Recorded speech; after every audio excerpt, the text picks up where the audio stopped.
The following is a special presentation of ABC Sports. Welcome to a steaming summit day in South Michigan, where the stars of the PPG Kart World Series face the challenge of their first 500-mile race of the year on the high banks of Michigan Speedway, the challenge of the US 500. It is hot. This track is very physical. They're in the corners a long time. They've got 18 degrees of bank. They're pulling 4Gs. But for me, the most difficult part is the mental aspect. They have got to concentrate. They've got to focus on the traffic, sometimes 3 abreast, the ever-changing track conditions, the tires going off. And all this they do while they're doing it at 225 miles an hour average. Danny, consider this fact. These cars could go even faster than that. Down the straightaways, they've been clocked in excess of 240, almost 250 miles an hour. So what has CART done? They've tried to slow down the evolution of speed. For this race, they've introduced this piece that's euphemistically called a tunnel blocker. It's located beneath the tunnels. It slows the cars by about 25 to 30% in terms of downforce. Drivers say, though, it gets a little dicey in the corners, and they're still going 225 miles an hour. Keep in mind now that with the increased speed, there's more a premium on pit stops than ever. Remember, you lose 2 seconds here in the pits to your opponent. That's 250 yards, more than 1/8 of a mile on the racetrack. And these guys are going to be tested today a minimum of 6 times, maybe 7, maybe 8. Not the 2 or 3 we've become accustomed to in other events this year. They must be focused, they've got to execute, and they've got to do it in mid-90-degree temperatures for 500 miles. About is the championship. Years ago, they awarded extra championship points for your results in a 500-mile race. No more, but that doesn't lessen the challenge. Hi, everybody. I'm Bob Barsha. My colleagues have given you a little taste of what's about to unfold. The classic American motor racing distance, 500 miles, more than twice as far as the stars of the PPG Kart World Series have had to go in any of the previous 11 rounds of the championship. But it's not pure mathematics. 500 miles is not simply twice the effort, twice the number of pit stops, twice the miles on the engine. It is much tougher than that. And of course, the points championship is what it's all about. 5 men within 15 points of the lead. It's going to be a great race here at Michigan Speedway, the US 500.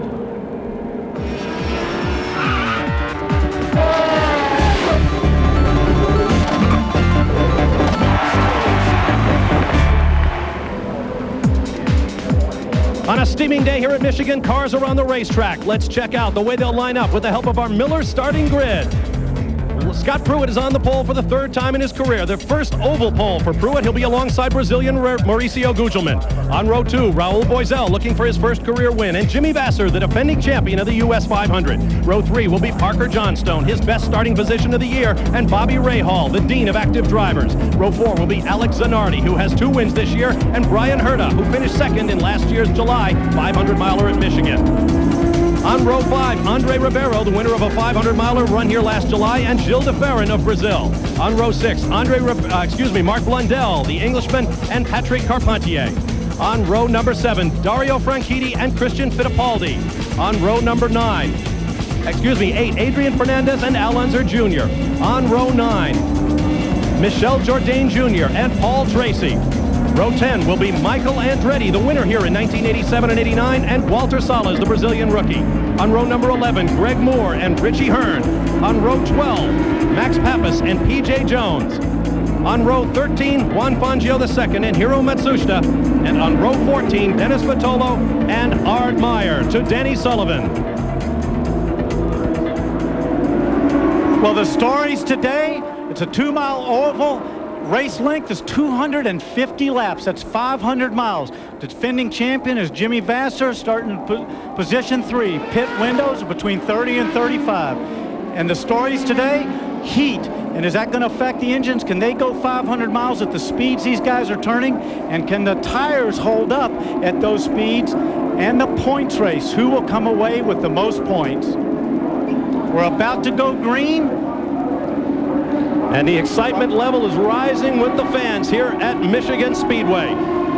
The fans will come to their feet as one in anticipation of the green flag at the first 500-miler of the 1997 season.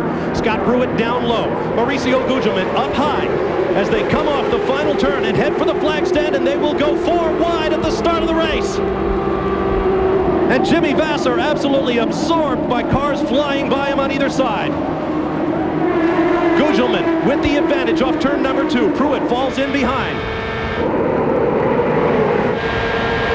Now Pruitt bids for the lead on the outside in 3. And you saw him shift gears there. What he was doing was running 1 top, and he went up 1 more gear. They've got 2 top gears in here so that they can race at different RPMs. Temperature in the mid-90s and climbing. Track temperature well over 130 degrees. And Gugelmin goes back underneath Pruitt in 1. Christian Fittipaldi has made a dive for the pit lane. Raul Boesel runs in 3rd. There you see Fittipaldi as the Newman Haas crew goes to work, changing tires. An apparent problem. They thought maybe there was a vibration on that opening lap. They came in. They don't know for sure. He's rolling now. It wasn't the cleanest of stops, but will it cost him big time? Well, in a 500-mile race running at 225 to 230 mile an hour average speeds, Danny Sullivan, you can't take any chances. No, not at those speeds. If anything goes wrong, it can be a huge accident. Also, I got to believe that pit crew wasn't quite prepared for him to stop on the first lap. That's not what they want to see. You ride with Bobby Rahal running in the number 7 spot. Gilles de Ferran just behind him in 8th. And Mark Blundell. Here's the view from Michael Andretti's onboard camera. Blundell just ahead.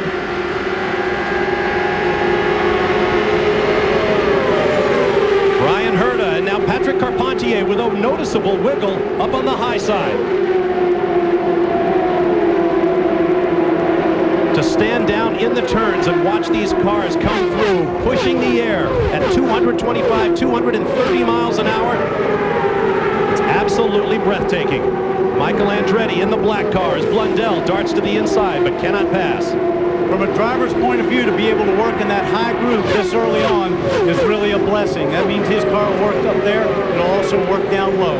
Brian Herta in black and white, running just ahead of Michael Andretti. A long afternoon of high-speed racing ahead for the field of 28. On the backstretch.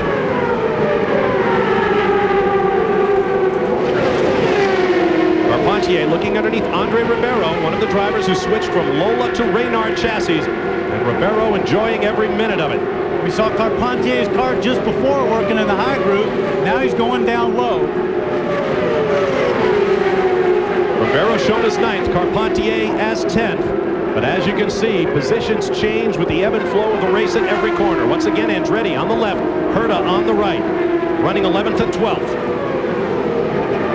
Quick update, Bob, on Fittipaldi. Apparently he had a flat spot on one of the front tires, created a vibration. That's why he came in and made the change just after the start of the race. Michael Andretti down low in the American-built Swift chassis. Carpentier with a Reynard. 5 laps complete. We'll be back with more live from Michigan Speedway. Mauricio Gugelmin leads the 4th lead in a race this year.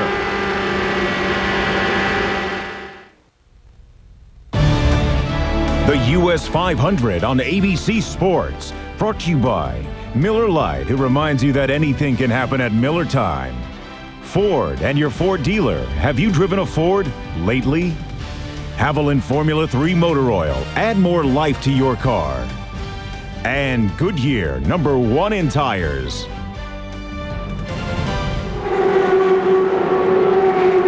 Back in Michigan as the US 500 continues. For complete coverage of the CART PPG Cup World Series, including the latest news, notes, and results, check out ABC Sports Racing Area on America Online, keyword ABC Sports.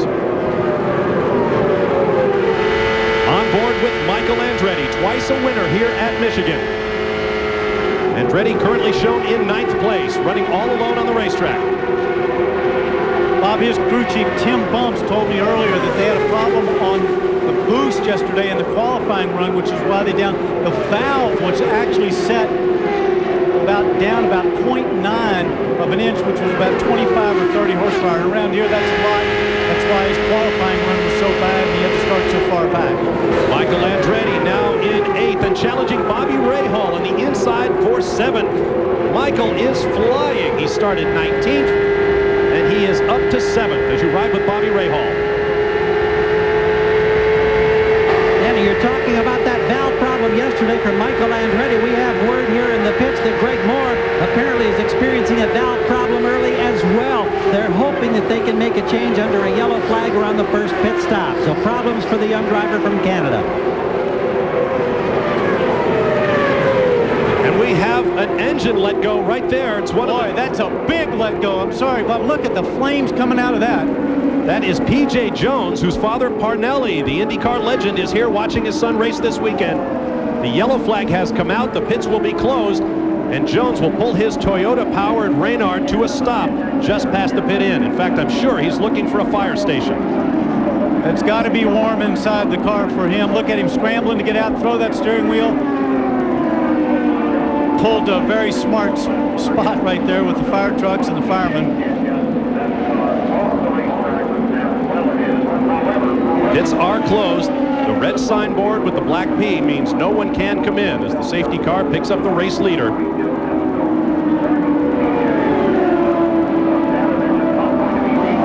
And now the pits open for the lead lap cars. Perhaps not much of an issue now, but it could be later on in the race when the lapping starts in earnest. Mauricio Gugelmin up front in the 4th race lead he's seen this year, but the first since the road course at Portland, Oregon weeks ago. Max Pappas just behind him in the MCI-sponsored Reynard with another Toyota engine. He lost one in the morning practice session. Then the Brahma Racing teammates Pruitt and Boisel, 2nd and 3rd in the race, 3rd and 4th on the racetrack.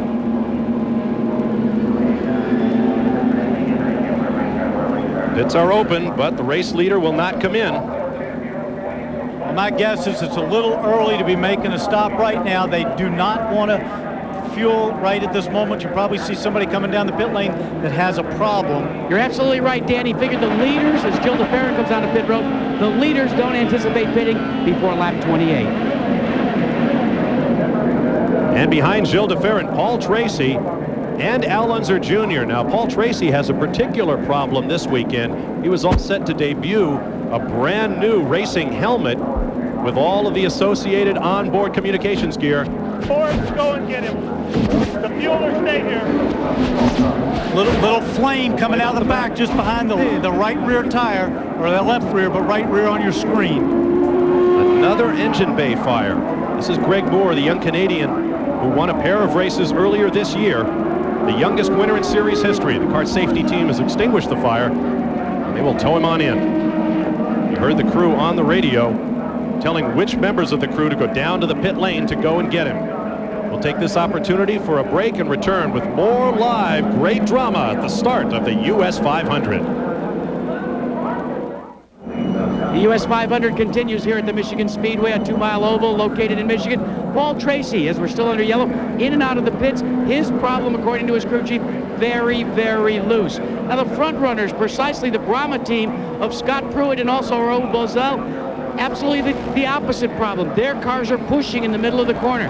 Both of them are electing at this point to stay out on the racetrack, and they say that they can live with the push. They couldn't live if it was loose. Let's check in with Gary Gerald. A year ago, Greg Moore was sensational at the start of this event as he charged from 17th position to 2nd in a matter of some 20 laps. Today, misfortune. The crew is scrambling down here as he is in the pits. There's conflicting information, and they're trying to pinpoint if the problem is valve related or if in fact it's ignition and electronics related. So what they're methodically doing is going through and change various components at this time. You're hearing Tony Brunetti on the radio behind us. He's talking as he advises Greg Moore of what's going on at this time. Meanwhile, in an adjacent pit, Christian Fittipaldi came in, topped off for fuel. Remember, he made the earlier stop for tires. Bob? All right, thank you, Gary. Finishing off my Paul Tracy story. Tracy's all singing and dancing new helmet disappeared this weekend. He had to start the race without it. When I talked to Paul earlier, he said that he's now gone to a road course helmet, and even though they've got the little ribs over the top to stop the buffeting, it's really forcing his head back in the cockpit and running around very tough on his neck. Not what you need here with a 500-mile race in store. There's Mark Blundell. winner of 2 of the most recent 3 races, down to Jackaroo. Well, P.J. Jones has made his way back, and P.J., what happened? Well, I think I'm becoming my Castrol teammate, John Porsche, down in flames. But we're running good. I thought we had a good car for the race, 500 miles. In our situation, I felt we were running pretty good, and it just the motor let go, and nothing I could do. I was glad I was underneath Salas, and I think more, and I thought, oh man, I mean, it was a bad time for the motor to go, but it's just too bad. The team's working hard. Toyota's doing a great job trying to develop this engine, and we still got a long road to go. A lot of people forget, Danny Sullivan, that it took Honda a little bit of time to gain on this kart series. Jack, not only Honda, but let's not forget when the early Ilmor came out, it was a struggle with that engine too, and I was involved with that, and it took a couple of years to get it right. Toyota's doing a good job, and they will continue to do a good job. Lest we forget the Alfa Romeo history as well, another project with which you have some experience, I know. We remain under caution here at Michigan.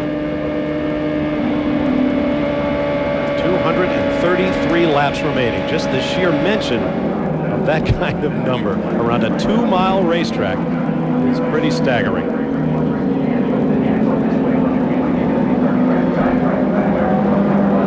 Now, in the event of an accident, the kart drivers here today are in good hands. Not only is the series traveling safety team the best in the business when it comes to fire control, extraction, and medical expertise, they're backed up by a fully equipped mobile trauma unit, a state-of-the-art hospital on wheels. Gary Gerald takes us on a tour. Anytime there's a problem on the racetrack, without fail, the first on the scene is one of the 3 kart emergency safety trucks. These vehicles are manned by 4 men, including a medical doctor, a paramedic, there's a fireman, and an extrication expert.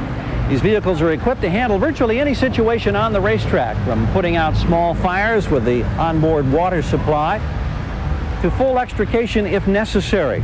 If a driver happens to be trapped in the car, then perhaps the most important piece of equipment among the many pieces of equipment on these vehicles is the Homatro hydraulic rescue tools. These are cutting and grinding devices that can get through the carbon fiber and all the metal and free the driver. Then once he's stabilized and an assessment is made, if necessary, they'll transport him here to the Kart Medical Center. This is a virtual rolling hospital on wheels, valued at over $1 million. It's on site at all of the kart races on the North American continent. And inside, Dr. Stephen Olvey and his medical staff then continue the full evaluation and treatment. There are 2 main scenarios that we use the medical facility for. One is a driver that's just crashed, and we bring him in here for observation because the adrenaline's going, he may be hurt, not know it. We want to check things and see and give it some time to see if anything turns up. The other is a driver that's obviously injured severely. We bring him in here for stabilization. We have the ability to do any immediate life-saving procedure that might be necessary, get them stabilized into the helicopter and airlifted to the near trauma center. We're really proud of our unit. We think it's a one-of-a-kind. In fact, I know in all motorsports there's nothing to duplicate it. Now there you see the problem that we're dealing with right now. A technician from Omega Timing down there working on perhaps a wire to be spliced or something. And we remain under caution. Bob, let's update you on Raul Boisel. Boisel has been very animated on the radio during this caution, literally pleading with his crew to allow him to come in and adjust the push condition on the car. They know that he would then have to go to the back of the long line here and track position even this early in the race. They deem to be critical. They keep talking back to Raul on the radio saying, look, all you got to do is hang in for 10 more laps and we'll change the wing in our normal pit sequence. And Jack, an update on Greg Moore. They changed all the electronic components. While we were in that safety feature, they fired the engine and he did a big burnout getting back on track, but he lost obviously several laps to the field. All right, thank you, gentlemen. As we saw, Brian Herta also paid a call to the pits. We anticipate 1 lap to go next time by. Now, Danny, as a driver, after all the excitement of the first dozen laps or so of this race, you're under a caution, and now you spend extended time driving around behind the safety car. What does that do to your mindset?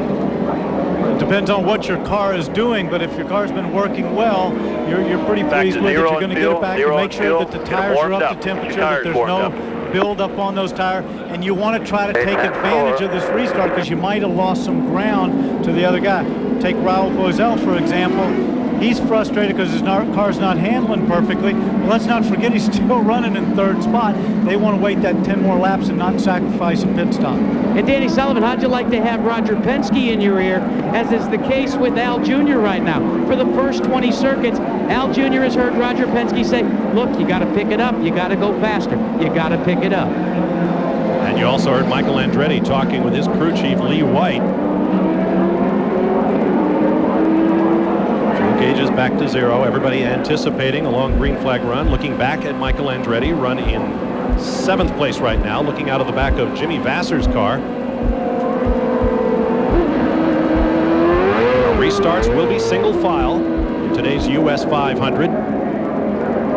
Safety car has pulled away from race leader Mauricio Gugelmin at the bottom of your screen, still looking for his first victory after a number of very competitive qualifying performances and some great runs on oval racetracks from high overhead. Look at the gap he's opened up over the lapped car of Max Pappas, the dark blue machine, and then here come the Brahma teammates, Pruitt and Boisel.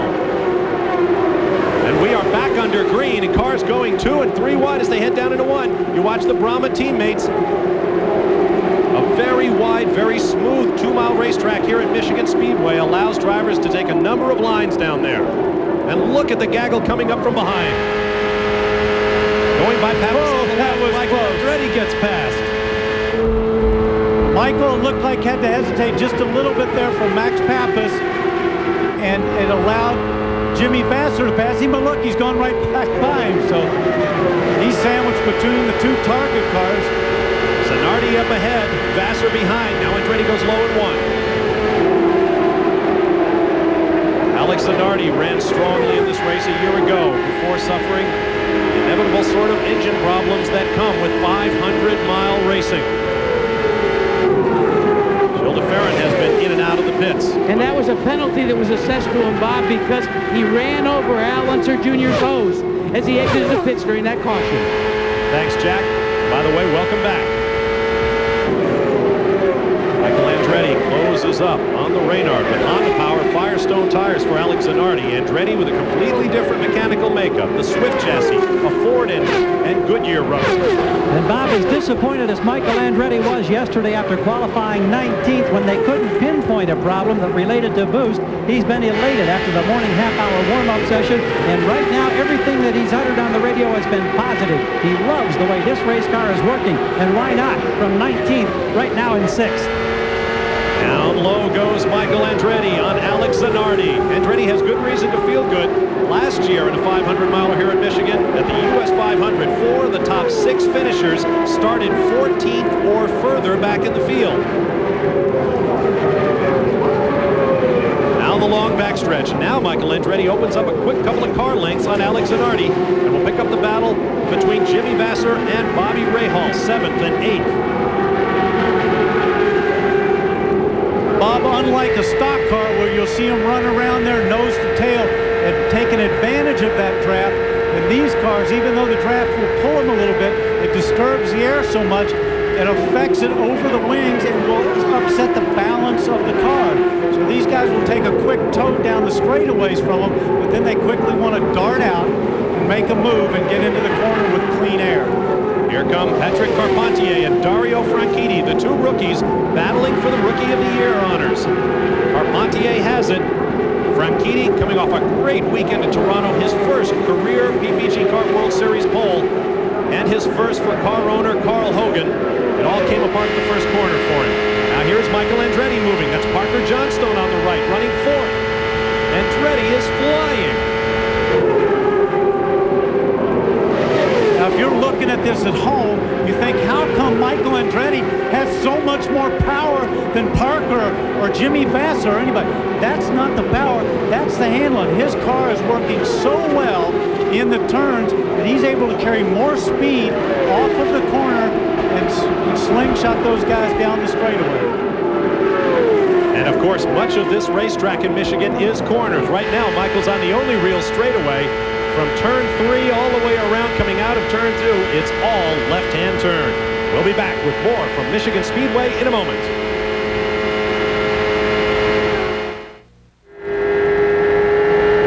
We are back in Michigan at the US 500, but coming up next on ABC Sports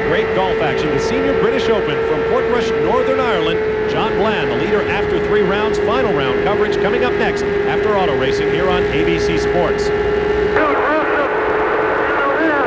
at Michigan, racer, the Dean of Active Drivers in the PPG Kart World Series, and noted golfer Bobby Rahal runs in 10th place. And he has another reason for hoping this 500-miler ends soon. He's off for a week of golf, a golfer's dream in England and Scotland. He's going to play Troon, St. Andrews, 5 terrific, legendary courses in the space of a week.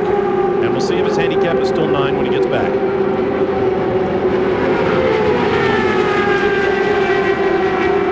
Now Michael Andretti continues his march through the field. Lee White on the radio. Yellow flag is out, so he'll hold his position. We're gonna debris pit. in turn 3, we are told. Michael Andretti has taken almost 3 full seconds off the race leader in 3 laps. The and car now runs in third. the car. Not bad. 10-4, not bad. I should say so. I tell you what, he's the happiest guy out there because his car is working great.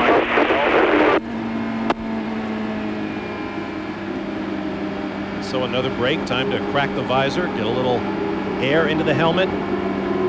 Bob, when they open the pits, it's going to be interesting because Gugelmin and Andretti are in adjacent pits. So these two teams know that Andretti is coming with a big rush, and whoever gets out of the pits first could well be leading this race. There you see the gap from Mauricio Gugelmin on the left to Scott Pruitt. Just behind Pruitt is Andretti. Big Mo, littler than he was a year ago. He's dropped about 40 pounds during the offseason. He's going to lose some weight today in this heat. The pits are now open. Let's see if the race leader takes to the entrance. They're still on the backstretch.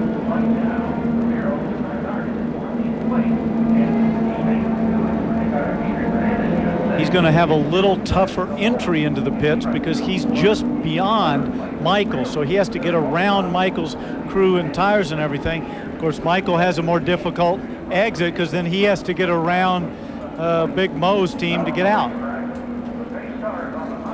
And here they come in a group. We'll try to follow the top 3 cars, Gugelmin, Pruitt, and Andretti, through their stops. And here they go. A triple split view. See who comes to a stop first, who leaves first.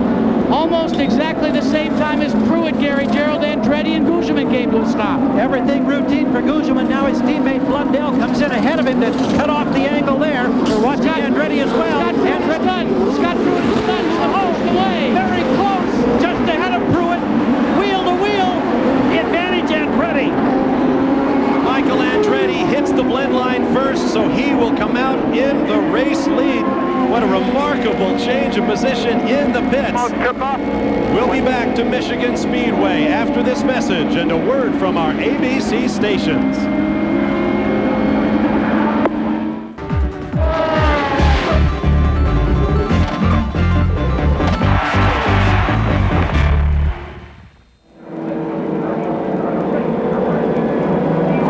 Helicam high over Michigan Speedway. You see the field under caution here. Second caution of the day at the US 500.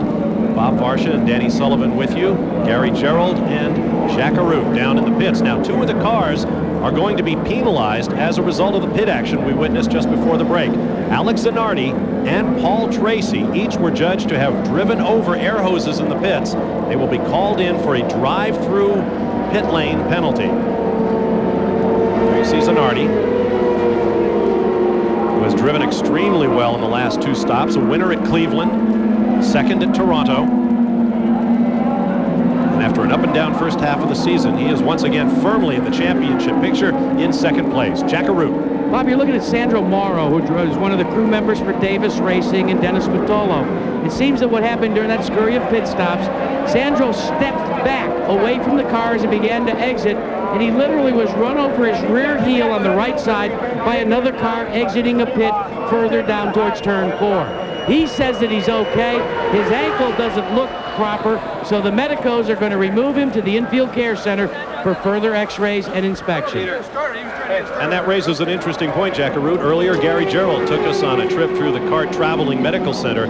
That center is not just there for the drivers. It's there for the crews and virtually any member of the PPG Kart World Series family on a race weekend. Believe it or not, Bob, what happens is everybody that travels as part of the kart fraternity, they literally can use them as their primary care physician. Gary Gerald, what have you got? Well, Greg Moore was in a situation earlier where he came into the pits. They changed all the electronic components and got him back out. Well, apparently things still weren't running properly. He came in, has abandoned the race. He had no comment for anyone, just jumped on his scooter, shook his head, and headed back for the transporter. Keep in mind, he came in as one of the players in the points championship. He was number 4 coming in. So this is a devastating turn of events for the young Canadian driver in terms of his championship hopes. Well, that's certainly the downside of the build-up to a 500-mile race. If you're out early, the disappointment is that much greater. Running up front right now, Andre Ribeiro, Brazilian and a proven winner on the PPG Kart World Series. He hasn't pitted since lap 17. That's why he finds himself on point now as the rest of the front runners pit. The order is Andre Ribeiro, Michael Andretti second, Mauricio Gugelmin third, Scott Pruitt fourth, Raul Boesel fifth, followed by Patrick Carpentier, Paul Tracy, Dario Franchitti, Mark Blundell, and Adrian Fernandez rounds out the top 10, followed by Alonso Jr., Gualter Salas, Alex Zanardi, Bobby Rahal, Brian Herta, Jimmy Vasser, and Parker Johnstone. Lights are out on the safety car. About half a lap from the green flag to get the US 500 back underway. In line there, you see the bright lime green helmet, the red and white car of Richie Hearn. Ralph's Food for Less Lola continuing to try to work with that Lola chassis, make it into a contending car. Up come the revs as Andre Ribeiro leads the field off the turn before a crowd estimated at more than 80,000 here at Michigan Speedway. We're back underway on lap 41. After pit stops, we'll see if Michael Andretti still has the combination.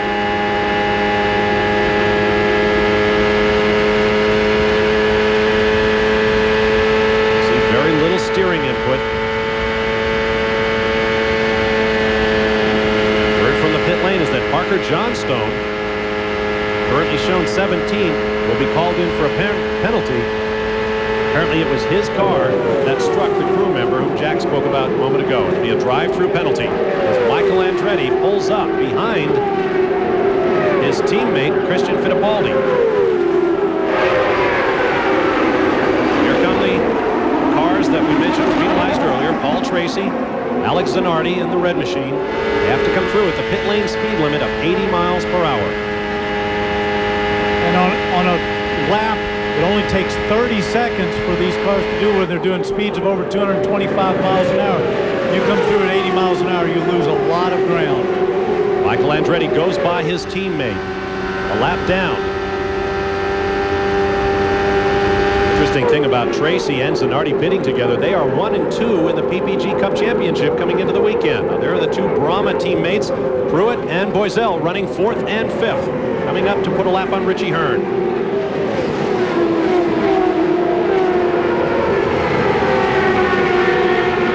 That's Dario Franchitti to the right of your screen. He is running in 6th place, just behind Boesel. So he'll be closing up behind the Brazilian, perhaps to make a move of his own. Not bad for a rookie in his first 500-mile race. And his first visit to the high banks of Michigan Speedway. Banked 18 degrees in the turns, 12 degrees at the tri-oval, the start-finish line. And it measured out at 2 miles, almost to the foot. And you see how long they're in the corners. The straightaways are fairly short, long in the corners. You'll see how many G's they're pulling here. Lateral G-force, the number in the middle of our telemetry screen. And look at that speedometer pegging just under 240. Now the G-forces even out as he's on the backstretch. And then extending again as they build to 3 Gs and more in the turns. Actually, you see it goes solid right there. It actually goes up to almost 4 Gs, but the meter only goes to 3 Gs. And they're doing this for 250 laps at both ends. It's a long time in pulling that kind of G-force. Absolutely. I once spoke with Rick Mears about running on the ovals, and I talked about the Formula One series, how the drivers complained about hitting 4 Gs occasionally. He said, let them try it for 3 hours on a hot afternoon. Saw Andre Ribeiro at the bottom of your screen. Here comes the second place car of Michael Andretti. Now see how Michael's working down there low. He's working that low group. His car is handling tremendously well if he can run down there that tight. Notice the shadow under the front wing. The suspension moves hardly at all. Yet the shadow shimmers under that front wing. Gives you an idea of how smooth the racetrack here at Michigan. Look how gentle his hands are. He takes a little pressure off of him now. He'll firm his grip up as he enters through 3. Really gets loaded. Just breathing the engine there just a little bit. Back hard on the power. Flashing across the start-finish line through the timers. Setting up again for turn 1. Sorry, Bob. Now he firms up that grip. This is a little tighter corner at this end than it is down at the other end. The bad news for Michael is he is losing time to the race leader. Andre Ribeiro now 4.1 seconds ahead of Michael Andretti. Now let's check out his speed. You saw his last lap average speed. The numbers in yellow around the racetrack diagram are the actual trap speeds. At the bottom of your screen, the start finish, exiting 2 at 237 miles an hour, entering 3 at 211. And the white numbers are his average speeds through those intervals between the speed traps. And they change as Michael completes another lap. But he continues to lose a couple of tenths with each lap to race leader Andre Ribeiro. He is the hot hand right now at Michigan. We're back live at Michigan Speedway. Bob Varsha and Danny Sullivan with you on a steamy, hot July day. There's Mauricio Gugelmin, who came into the last round of pit stops with the race lead. He presently runs in 3rd spot behind Andre Ribeiro and Michael Andretti. Up behind the car of Max Pappas. Now here's a look at where our top 3 drivers, Ribeiro, Andretti, and Gugelmin, stand in relation to their next fuel window in the pits. The numbers across the bottom of the graphic show the number of laps since the last stop. Andre Ribeiro is right. Oh, and Parker Johnstone is hard into the wall on the backstretch. A heavy impact for Johnstone. Coming off turn 2, he flipped the steering wheel out there. Has his visor up as well. He's trying to extract himself from the car. Sometimes when that's happened, you pinch a little bit of the bodywork or there's into the car and it can catch his suit and just hang him up a little bit, but he was quickly out. What a disappointment for Johnstone. From Brush Prairie, Washington, right on the banks of the Columbia River, not far from the Portland International Raceway, where we visit with the series. Driving for the former championship team owner, Barry Green. Stretching that leg a little bit. When he makes contact with the wall, they will take him back to the infield medical center, the CART medical center, and check him over. That's a rule. Anytime you make contact on an oval track, you have to go to the CART medical center just to have a check over. And I guarantee it's a lot cooler in there. Let's take another look. Right, he looks like he just got up there in the gray in the middle of turn 1 and 2. Got up in the gray. Once you get up there, it's so hard to get it back. You're going so fast through those cars. You're doing 225 miles an hour in there. And you get up there in that gray, and there's marbles up there. It's slippery. There's a lot of dust. Not much control. Danny, Parker Johnstone had an interesting quote about this place and those speeds. He said it's like you're in a fishbowl, and the challenge is to stay in it. Obviously, he didn't meet that challenge in this incident.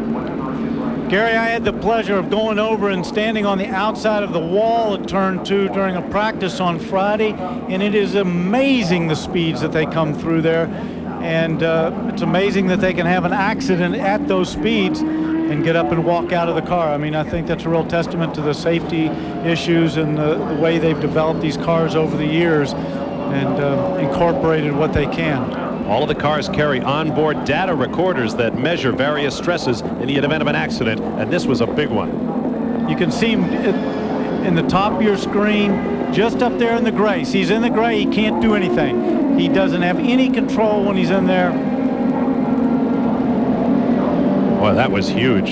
Interesting to see what the G-forces were in that wreck, but he is out of the car and appears to be okay. Jack Arute. Bob, this is very, very fortuitous for Andre Ribeiro, your leader. The report during the caution as we ride with Andre was that he is out of third gear, he's out of sixth gear, he's out of fourth gear. All he literally has got is fifth gear. And if he had to make this stop under green flag conditions, it could be disaster. But the crew is awaiting his presence on pit road. They have already huddled and said, after we finish the service, go to the back of the car. We'll have to push Andre off. You can see right here on the shot, Jackie's in the car. He's moving the gear lever around, trying to get something. He's really working that gear lever, trying to get some gear so he can get in. The difficult part is going to be getting out in fifth And Danny, gear. now he reports he has no gear, nothing. That's why he was so slow. It remains to be seen. The crew still realizes that it must go to work. So they're changing all four tires. Now they've killed the engine. Michael Andretti, this time he's got the jump on Guzman again. It's a drag race. Andretti is now 2-0 against Guzman on pit exit. Oh, the little battles that make up the war-winning effort. Bob, let me tell you, though, what's going to happen. Those crews are going to get frustrated with that. They're sitting there going, wait a minute, he's been here twice, and he's got beaten out twice. We've got to pick up the pace here. We've got to help our driver. And Michael's crew's over there going, hey, Michael, we can give you a spot anytime you need it. Meanwhile, there is Andre Ribeiro, and you can see the story of his day in his face. He was up on the lead, and there is Jimmy Vasser being pushed back to his pit stall. Ribeiro, with that stretch in the lead, moved up to 6th in all-time Michigan Speedway lap leader standings, with 235 laps out front in the last 4 races here at Michigan. Michael is the leader in those standings with 440 laps led. It looks as if Jimmy stalled his car. They brought him back into the pit box to get him going. Now they're going to try to push start him, bump him out of there. See, he's got his hand on the gear lever down the right corner of your screen. He can't get it. And if he goes too far, they can't pull him back. He has to do it in, I believe it's 2 pit boxes. They have to get him started. So the woes continue for the defending champion at the US 500. A year ago, Jimmy Vasser started on pole, survived a 12-car wreck at the green flag, and won the race. For Andre Ribeiro, thumb in the air, but the disappointment must be bitter. Side pods coming off. We'll be back to Michigan.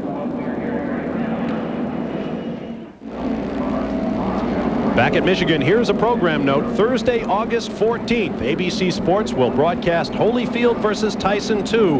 That's a new date, so make a note of it. See one of the most talked about heavyweight championship fights ever. Holyfield versus Tyson 2, Thursday, August 14th at 10 o'clock Eastern on ABC Sports. Here at Michigan, there you see the wreck of Parker Johnstone's car being hauled away, but there's action in the pits as well. Here's Gary Gerald. The defending champion of this race, Jimmy Vasser, is out of the competition. What happened as you tried to exit the pits? Just had some gearbox problems. Just wouldn't go into gear. Just kind of seized up, locked up there, and it's pretty unfortunate. We were cruising around with a pretty decent car. Alex had a problem in the first pit, come through my box, and we lost a lot of spaces there. But I was confident with the car. We were settling in. 500 miles, you got to set the car up to be there at the end, and it's just unfortunate for the whole team and Target and all that. I think we had a pretty good car today. This has really been a star-crossed season in contrast to that great ride that you had last year in winning the championship. How tough is that to deal with now, Jimmy? Well, it's disappointing, no doubt about it, but you got to be prepared to take the ups and downs in motor racing. Things like this happen, really, that they're out of your control, and all you can do is load up and come back swinging the next weekend. We're hearing talk that maybe you'll be making a change in teams for 1998. Anything you could share along those lines? Right now, I believe I'll probably be here for one more year. But like I said to Marlo the other night in the RPM Tonight telecast, I was just thinking maybe, I've been here for 3 years and that'll be 4. It might be time for me to look around and find some new surroundings, try something new. Thanks. Okay, thank you. Well, a hero a year ago. Gauge goes back to 0 for the defending champion here at the US 500. Meanwhile, things have been looking up lately for that man, Mark Blundell.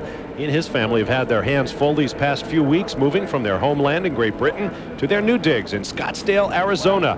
Thus far, 1997 has been a very different year than 1996 in the life of a man his PacWest team calls Billy. In his second season in kart, Mark Blundell has come into his own, claiming his first career win at Portland in the closest finish in history. That helps erase the memories of last year, spent living far from home and hurting. Rio was tough for me with the big accident, only the second race into the season.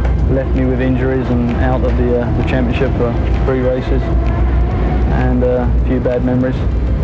And it was already difficult to adjust because I was coming into a new culture, new environment. I was all missing my family, didn't have anybody around me, so I didn't have much stability. As a driver, I need that stability of my family around me. It's very tough to operate when your children and a wife are 5,000 miles away. On the home front, Mark and wife Deborah have moved their sons Mark Jr. and Callum from the UK to the sunshine of Arizona. And make no mistake, Mark Blundell is a family man. Only from the point of view that it put a bit of extra pressure on me to go and do well and, bring some pennies back home, but it just puts a different perspective on life. We've got responsibilities now, and I feel very proud to be a dad and proud to be able to take my sons out and enjoy them. But at the same point, maybe it's kept me more stable, and at times I could have been a lot more unstable as an individual young man, probably. But I'm very happy with family life. It suits me, and I think it's good for my career. 10th in the PPG Cup coming into the weekend with 56 points to the 109 for Paul Tracy, but Mark Blundell has won twice. He has momentum on his side. He could be a factor before this series is over. He presently runs in 12th place. While we have a moment, let's get down to Jack Arute in the pits. Well, we've documented Andre Ribeiro's problems with a faulty gearbox. Andre, the disappointment, you led this thing. Well, there's no question that our car was just perfect. We definitely made everything right again.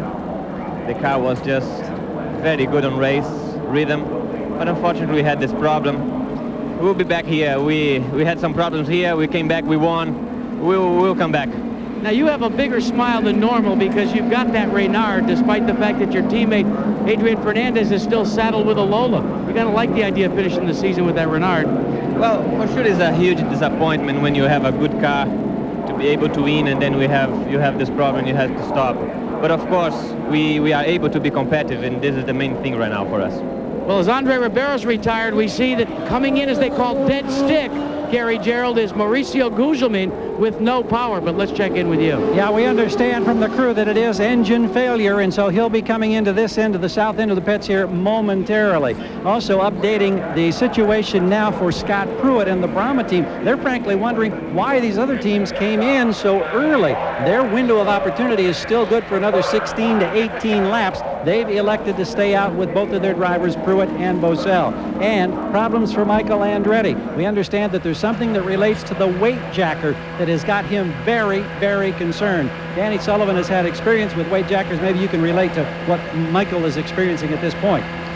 Gary, if I knew exactly what the problem is, but the weight jacker, all it does is move the weight from the right side to the left, back and forth, so they can alter the balance of the car. Now, if that's moving and locking in and he can't do anything about it, that's a big problem because it'll be changing the balance of the car while he's driving. Well, that's what I understand, Danny, that apparently it's something that they can only address in the pits. They won't be able to impact the handling or change the weight while the car is on the track. So it's apparently a significant concern. Gary, welcome to 500-mile racing. This is what Michigan's all about. This is a tough place on cars and equipment. We ride with Gilles de Ferran as he takes a gear, listening for perhaps a sour engine note. Getting word from some of the corners out on the racetrack that the engine sounds odd.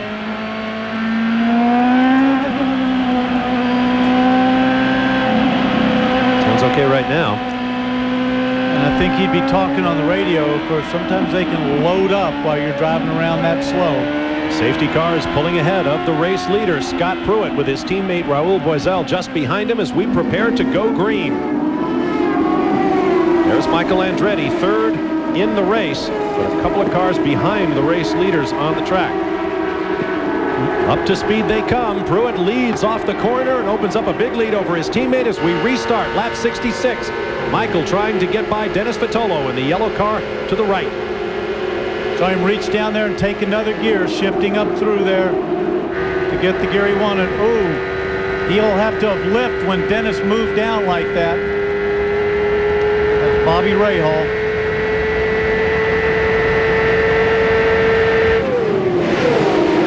And car number 64 will be getting a black flag. 64 is Arndt Meyer, the young German. In his first visit to the high banks at Michigan and 500-mile racing. Now his penalty is for passing the safety car, and he will be docked a lap. The last thing he needs, he's presently shown in 24th. And 4 laps down. He will stop for 32 seconds in the pits to lose that lap while the field goes by. You saw a slight splash of fluids out there of what was the scene of Parker Johnstone's accident, I believe. Now Patrick Carpentier goes down underneath Dennis Vitolo. Mauricio Gugelmin, Bob, has refired the engine after they changed the electronic components. He now leaves and goes back on course after a long stop, but at least he's got a chance to continue to run. Now this is a battle. Alex Zanardi and Patrick Carpentier, 6th and 7th. Carpentier has not tested at this racetrack with the Bettenhausen Alumax team. So that has been an eye-opener for him as well. They've been quick off the car, right off the truck when they got here. Right now he runs in 7th. Now there's Richie Hearn. It appears he will climb out of his Lola. The frustration continues for another of the Lola teams. I spoke with John Della Pena, the car owner, this weekend. He says there is nothing they can do. They cannot change chassis now. There are simply no more Reynards to be had out there. Of course, you cannot buy a Penske. You're not likely to get a Swift this year.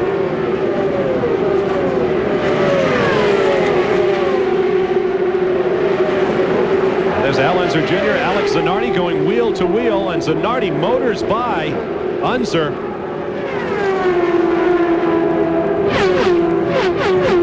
Recall that 2 weeks ago in Cleveland, at the start of a 3-race in his many weekend string, Zanardi was penalized at the beginning of the race for entering the pits while they were closed. But he topped off his tank, got ahead on pit stops, and somehow came from dead last in the field to win.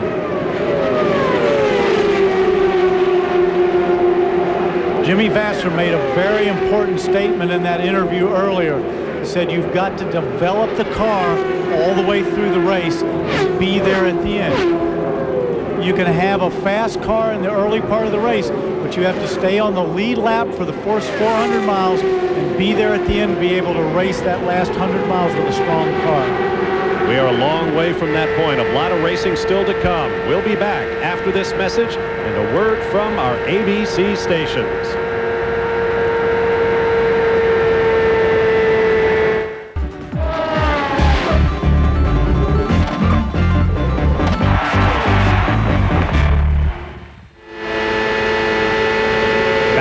Michigan Speedway, we have a new race leader, and Michael Andretti, despite what we suspect were mechanical problems on that car, goes down low. This is how it happened as he went by Scott Pruitt as they got around Arndt Meyer. When he pulled down, that was so close.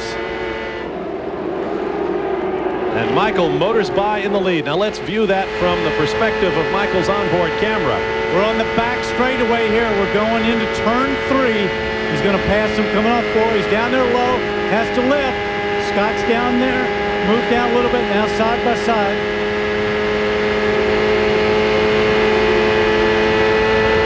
Oh, Pruitt. That is close racing, and that's being able to race with a guy that's a true professional. Back to live action now. And smoke from the back of the race leader's car. Michael Andretti, a plume of smoke from the right rear of the engine compartment. Okay, then I'm coming in. And it looks terminal. Let's bring it in. Well, there you hear the radio crew from the pits. They said it looks terminal. They're going to bring it in. They suspect that it's an engine that's gone away entirely, or is about to be gone entirely. We climb aboard with Bobby Rahal, who will move up into the 3rd spot as a result of the misfortune suffered by that man, Michael Andretti. Or no, it's the gearbox. It's the gearbox. They can't get it out of gear. Okay, 10-4. Let's put the toe tires on it and get the quick jack, because it's not going to be able to get it out of gear. That was Tim Bumps on the radio there. That was his crew chief. And now we have a yellow flag As Michael Andretti unhooks and prepares to climb out, officials have called for a track inspection for debris. The pits are closed. Bob, a lot of people are wondering why gearboxes. Why are we having this run of gearboxes? Because they don't shift that much except to get out and get up to speed. But once they put it in that gear, there's a tremendous amount of load that goes into that gearbox where they're pulling 4 Gs in the corner. They're on the power almost flat out the whole way around that. All of that going into those gears, that's tough on the box. Crew goes to work. You heard them say, we'll put the toe tires on it. Pull it back. Get ready to fight another day. 2 weeks from now at Mid-Ohio. Meanwhile, other teams step into the pit lane to prepare for service. The leader and the field have been taken up by the safety car, and the pits are now open. Down to Gary Gerald. Michael Andretti, that car was just flying. Tell me what happened here in his last few laps. Gearbox. Something in the gearbox froze up. We had heard a radio report earlier that there was also a concern about the weight jacker. Were you dealing with 2 problems then? Yeah, but that wasn't a major one. I think it was okay. I think it was working. It wouldn't show it on the dash. But I mean, the car was just flawless. I mean, just totally in control right from the word go, and really disappointing. I mean, you know, we deserve this one. We deserve to win this one. From yesterday when you qualified 19th to make this charge up today, what did you do to get the improvement in the car? Really nothing. The car was like that all weekend. It just, when we were by ourselves, it wasn't real fast, but in traffic it was really good. So, you know, we were working on the race, and it paid off. Thank you, Michael. Jack? Well, Gary, as we watch the top 3 drivers, their crews have gone to work. Bobby Rahal is already out, but Scott Pruitt also will follow Rahal, and Raul Boisel will lose some ground to Patrick Carpentier. What a performance for Bobby Rahal's pit crew. He comes back out on the racetrack with fuel and tires in great position for the restart. 8 cars officially out of the race. P.J. Jones, Greg Moore, Adrian Fernandez, Parker Johnstone in a crash, Jimmy Vasser, Andre Ribeiro, Richie Hearn, and now Michael Andretti, who came from 19th on the starting grid to lead the race before it all came apart. Bob, remember, on pit roads, you're allowed to use a speed limit of 85 miles an hour. 80 miles an hour is around the area that they run. But take a look at the width of pit road. What happens is after you pull out of the concrete area, which is your pit stall, you have literally 2.5 lanes to be able to maneuver in. So what drivers do is they actually pull out into the far lane and try and block someone closing in on them. The race goes on in the pits as well as out on the racetrack. We'll take a break and return for more live coverage of the US 500. Stay with us. This Ford Fact is brought to you by Ford and your Ford dealers. Have you driven a Ford lately? We've all heard of the black boxes on aircraft, which of course is the flight data recorder that's used in the event of an accident. Well, in the CARD series, every Indy car carries something similar known as an impact data recorder. Now, although it's not new to the series, new for 1997 is that it's powered by the car's battery source, located underneath the driver's legs, and becomes a permanent fixture. Now, it measures an impact in 3 different areas: fore and aft, side to side, and of course up and down. And it does so at a rate of 2,200 times a second. Now, in the event of an accident, you can download the information to a computer and get a printout that shows you all those 3 axes and how high the G's were. Now, not only can you design safer race cars with this information, but Ford is incorporating it into its street car program, so hopefully it will help the street car safety program as well. Back live at Michigan Speedway, but on Saturday, August 2nd, ABC Sports bring you the stars of NASCAR as they invade the Indianapolis Motor Speedway. You can see the Brickyard 400 live at 1 o'clock Eastern on ABC. Then it's the International Race of Champions from the brand spanking new California Motor Speedway. 3rd of 4 races in IROC 21. You will not believe California Speedway until you see it. Saturday, 4:30 Eastern on ABC. Pace car heads for the pit lane. Off the turn they come, and Dario Franchitti, who did not stop under the yellow flag in our most recent round of pit stops, assumes the lead at the US 500 on lap 86. Bobby Rahal runs second in the blue and white machine. Alex Zanardi is third, Scott Pruitt fourth, Patrick Carpentier fifth. So our two contenders for the Rookie of the Year are first and fifth in the race. There you see Bobby Rahal, and then Zanardi. Blue car, Max Pappas, his laps, several laps down. Top three right there. Excuse me, that's Christian Fittipaldi up first. Then Bobby Rahal running second behind Dario. There goes Dario out the top of your screen. The view from Christian's car as Bobby Rahal motors by.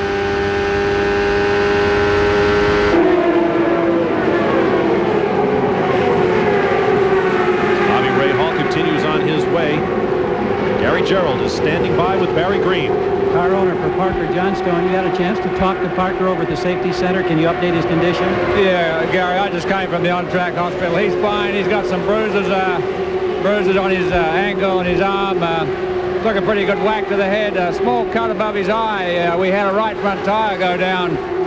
We must have cut it or something. Went down pretty quick, and the tire came apart. And the tread of the tire came up and took his visor off and just cut him a little bit. He's fine. He's out of the hospital now, and car's hurt pretty badly, unfortunately. Thanks for the update, Jack. Well, Gary, we've got Richie Hearn overheating, put you out of the race, Richie. How frustrating was this day for you?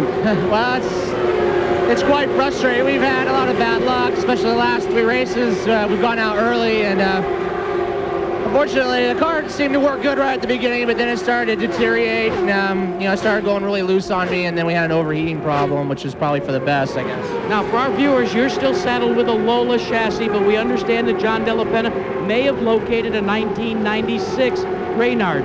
What's the story? Well, yeah, he's located one. Hopefully we'll have that for the next race. We've been working our butts off trying to make this car work, and it's really not fair to the crew and the sponsors if we keep running like this, so we had to find a solution. And they think they found one, Bob. Look for the 96 Reynard at the next event. All right, thank Jack. Earlier I mentioned that John Della Penna, Richie Hearn's car owner, could not find a current Reynard, so it looks like he'll step back a year and, sad to say, probably still make an improvement in performance for the team. The Lola has been a handful this year. I talked to the guys at Reynard, and they said the problem was he wanted to build a car from spare parts of 1997. They said the problem is if we sell them those parts, then we've got no parts for our regular customers who've been with us all season long if something goes wrong toward the end of the season. This is the battle for fifth place. We're watching Al Unser Jr. being chased by Patrick Carpentier. Wide views give you some idea of how quickly these cars are moving as they flash by huge objects like grandstands in the background. Al Unser Jr.'s had a very busy day. He started off with an IROC practice, then had his final IndyCar practice, then did the IROC race, and now we see him out here trying to go 500 miles. Little Al drove the whole race. Jimmy Vasser and Alex Zanardi also kept to that schedule, but they fell to the back of the IROC finale fairly early on. Now Unser Jr. closes up on Scott Pruitt. Good competitive run for Al Unser Jr., who hasn't seen many of them this year. This is for fourth place. Pruitt has it. Unser Jr. wants it.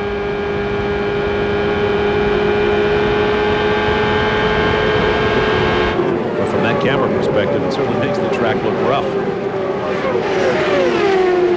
This track has been rough over the years, but Roger Penske and his organization has done a tremendous job when it gets that way of peeling it up and repaving it. Battle for the lead. Bobby Rahal goes up high over Dario Franchitti and sweeps past into the lead as they head for the backstretch. This on lap 94 of 250 laps.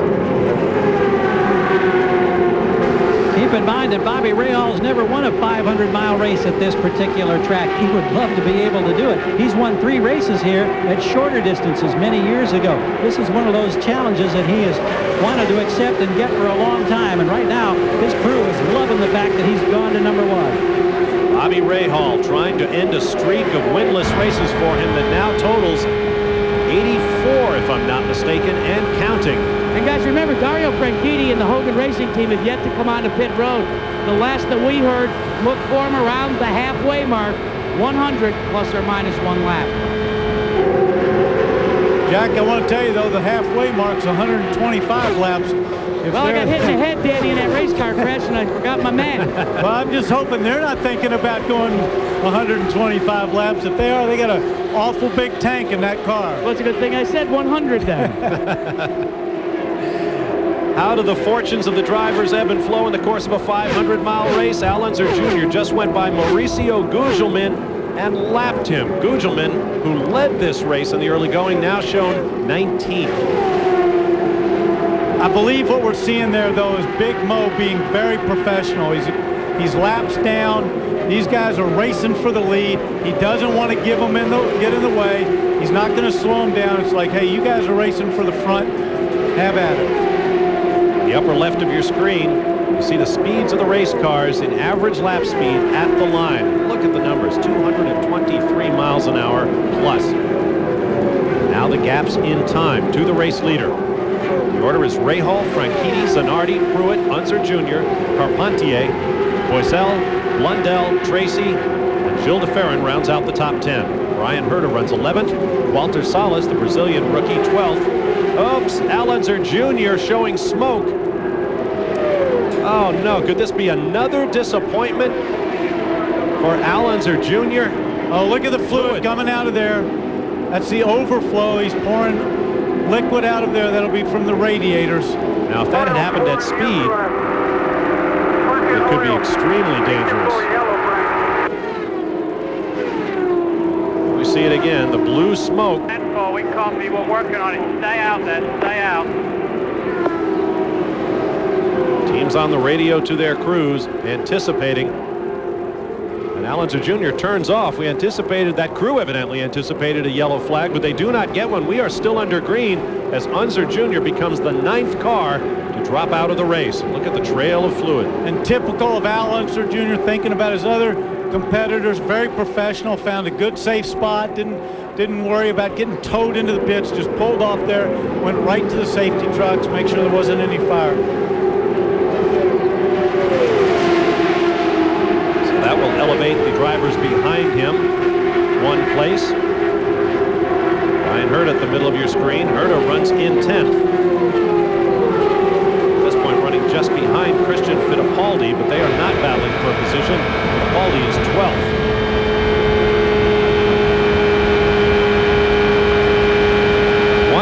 Laps complete. And the day is only beginning. There's Walter Salas for Davis Racing. Ryan Herta down low, right on the white line. Brazilian rookie Salas up high. Salas's experience here at Michigan has been a good example of how they bring rookies along. He had driven in the Indy Lights Series here at Michigan, but he said the enormous speed difference to an Indy car required him to really sneak up on what the car could do at a place like this, adding a little speed with lap after lap. Dario Franchitti has come onto pit road. He's in the first stall as you exit onto pit road. His crew has gone to work. Naturally, they're going to take out 35 gallons of methanol and exchange the Firestone tires. They're also cleaning out the debris from the radiator tunnels, and they've adjusted the front wing. But the one crew member had made an adjustment downward, and then a second crew member did it, and they've stalled the engine. They've stalled the engine. Now they're going to have to pull it all the way back and put the upward starter back in. This is a tough break for Carl Hogan and this team. Jack, of course, one of the biggest problems, this is under a green flag situation, so he's really losing ground. And Danny, I think his problem is in the gearbox. There's something wrong with this gearbox as well. You can see the disappointment on Carl Hogan's face as they roll his car back one more time. the Scotsman Dario Franchitti, I believe, is done for the day. The way that crew was walking, Jack, they looked awful dejected. To the battle for third place, Scott Pruitt in the bright yellow and orange machine to the left of your screen. Patrick Carpentier to the right, driving for Tony Bettenhausen. Talk about a battle between teams owned by great figures in the sport. Pat Patrick owns Scott Pruitt's car. As I mentioned, Tony Bettenhausen, Patrick Carpentier's. Across the start-finish line they come. Bobby Rahal in the race lead. The 8th time Rahal has led a 500-miler at Michigan. We'll take a break and return with more live from Michigan Speedway. Stand by for more of the US 500. The US 500 on ABC Sports, brought to you by Budweiser, the classic American lager. MCI, is this a great time or what? American Honda, maker of fine quality automobiles, motorcycles, and power equipment. And Craftsman, available at Sears and Sears hardware stores. Craftsman makes anything possible.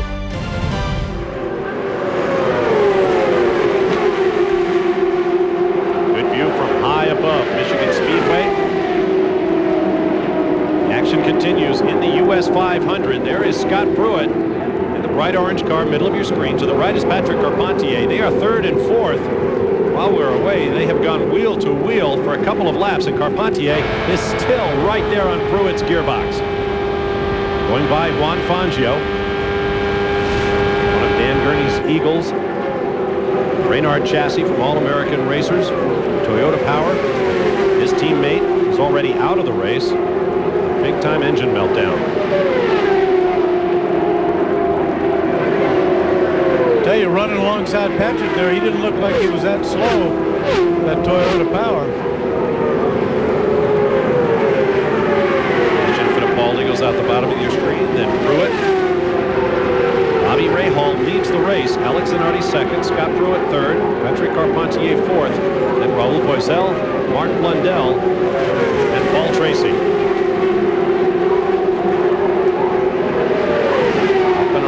Christian Fittipaldi's Swift goes Scott Pruitt. He's pulled out a little bit of a lead. He was dicing there with Patrick Carpentier, but he's pulled out just a little lead on him. Carpentier uses the toe from Fittipaldi while he can and comes out. That might not have been the best place to pull out for a pass, unless he thought he was closing too quickly. Well, again, Christian is doing a very professional job. These guys are racing for positions up there. They're way down. Christian's way down in the field. He's being very professional, giving him the faster line. Let's update today's stories. The heat, we have a thin cloud cover that's come over the racetrack. That may bring the temperatures down a little bit. Engines, well, most of the problems we've seen thus far appear to be gearbox related. No problems that we're aware of from the tires. In the points race, as things currently stand, Paul Tracy, the points leader, runs 7th. Alex Zanardi, just 3 points behind Tracy for the championship, is in 2nd. And Michael Andretti, who came into the race 3rd in points, is out. That will be a bitter pill for him. To the battle for 8th place, Gilles de Ferran on the left, Brian Herta on the right. Herta goes low beneath the Brazilian. That looked fairly easy. Since we had that report from Barry Green about Parker Johnstone's incident, believing they cut down a tire, I talked with Al Spire, director of racing for Firestone. He's confirmed that at least 3 instances they believe they've suffered cut tires. One for Zanardi, one for Rivero, and the one for Parker Johnstone. Obviously, they don't know where the debris has come from, but that's the only problem that the Firestone engineers are reporting at this time. Thank you, Gary. That's right, I'd forgotten that. It appears to be a tire problem that put Parker Johnstone into the wall. Ride with Bobby Rahal on the lead, and just ahead of him, Walter Salas. We spoke about Salas earlier. On the right front only. Now picture this. Bobby Rahal's running along here about 230 miles an hour. We're going through turn 1. Imagine that right front tire right at this point cutting down and losing grip. Pretty scary thought, isn't it? And delaminating the way we understand Barry Green to say that it did. Alex Zanardi goes by Walter Salas, who was the last unlapped car in the lead lap. 9 cars remain on the lead lap. as Alex Zanardi continues his pursuit of Bobby Rahal. That's Michel Jourdain Jr. in the green car between them. Of course, the radio transmitting we've been hearing is them telling Bobby about 5 laps, about 3 laps. That's when they're going to be in their pit window. That's when they're going to make a pit stop. Green flag pit stop for Patrick Carpentier in the Alumax pits. Look at his rear wheels are spinning. Stop that.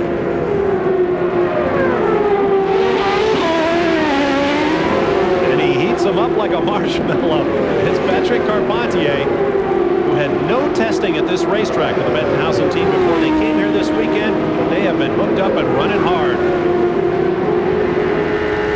While up front, Bobby Rahal continues on his way with a green flag stop, it would appear, in his future. Hear the engine tone change there where he just breathes it going in. He's going to come into the pits.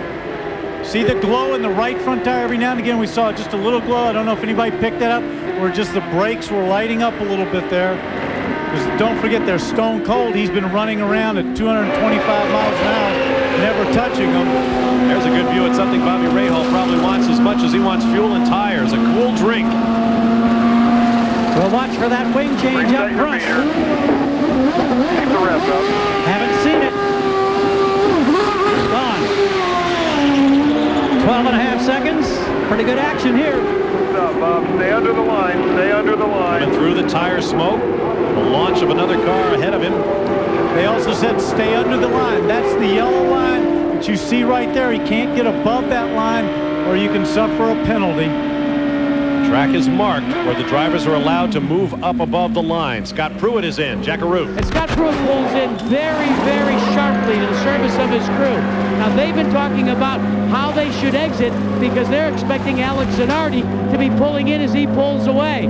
They're making a wing adjustment in the front of the car, and Pruitt is away in 13 seconds, and we're still waiting for Zanardi, but Raul Boisel, his teammate, is having problems. And here comes Zanardi.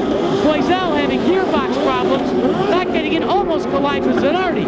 Zanardi's team goes to work. The Target Chip Ganassi team, they are still in the hunt for this. As in the meantime, directly behind Zanardi, the Boisel team has retrieved their car, and they're going to push him back in 11.3 seconds. Alex Zanardi is away.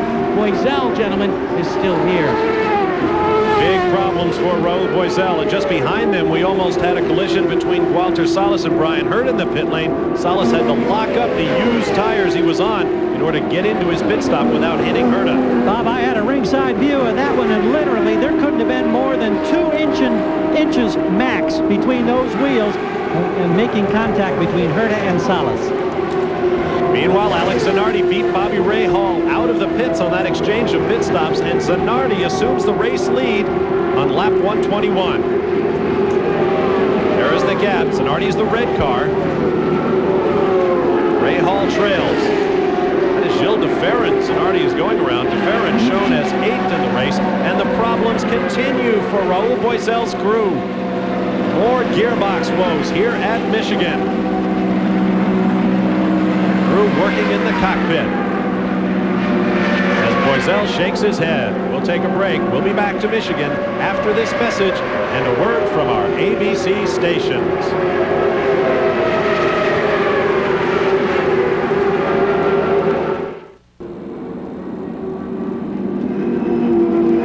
Here at Michigan Speedway, the picture tells the story. Bobby Rahal's machine, minus its right front tire, its right side pod, and perhaps its right rear, I couldn't quite see. After clouding the turn 2 wall, there you see Bobby. He appears to be okay. There is the crew. All that's left for them now is to pack up and perhaps go support their teammate, Brian Herta, who runs 7th here at the US 500. Here's what happened, Danny. Bobby's in the right of your screen, blue and white. He's going in. We have a slower car right there. Bobby's coming around high. He had to lift, and he lifted. When he lifted, he got up into that gray, and there's nothing you can do. It's just like what happened to Parker. Parker cut a tire down. But see how the yellow and white car has moved up, and Bobby had to go just a little bit higher, got up in that gray, and there was nothing you can do. It's just so slippery up there.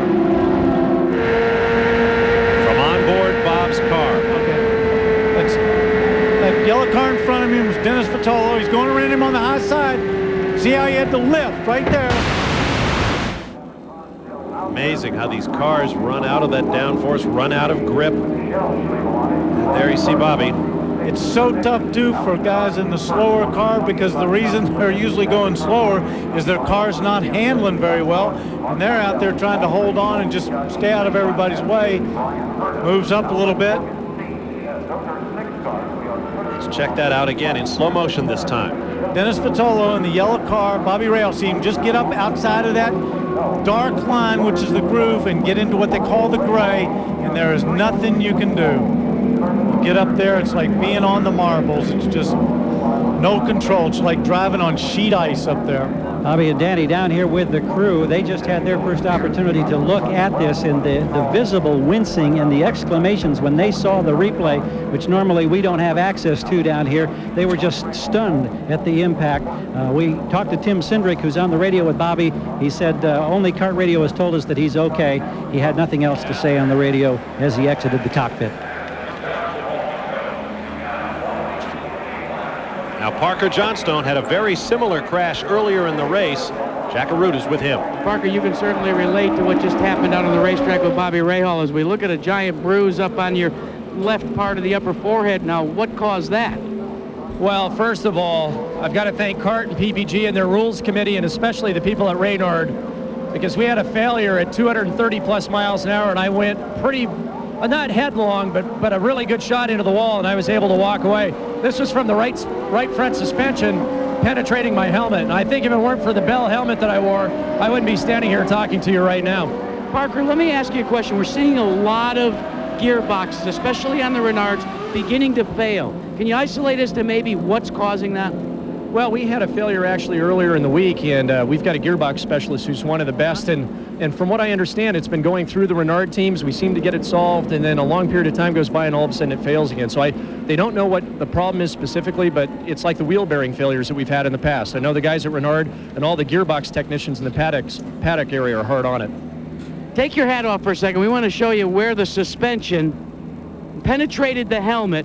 And the funny part is Parker said, you know, I figured that I maybe had gotten my bell rung so bad that I was going to come out of the hospital and say, you know, I want to thank all these people at Daytona International Speedway and the Daytona 500 because I just won a Winston Cup race. You really got your bell rattled, didn't you? I really did. And I tell you, if it weren't for the prayers of my friends and family and fans, I don't think I'd be standing here. Tell you what, it's good to see him, and it's good to hear that things are so far so good with Bobby Rahal. Jack, this goes back to what I was saying earlier. When we showed that in-car on Bobby Rahal's, how fast they're traveling through that turns 1 and 2, and if something goes wrong, it's amazing to me, and I drove these cars, how much they'll take. A real tip of the hat to CART and their safety crews.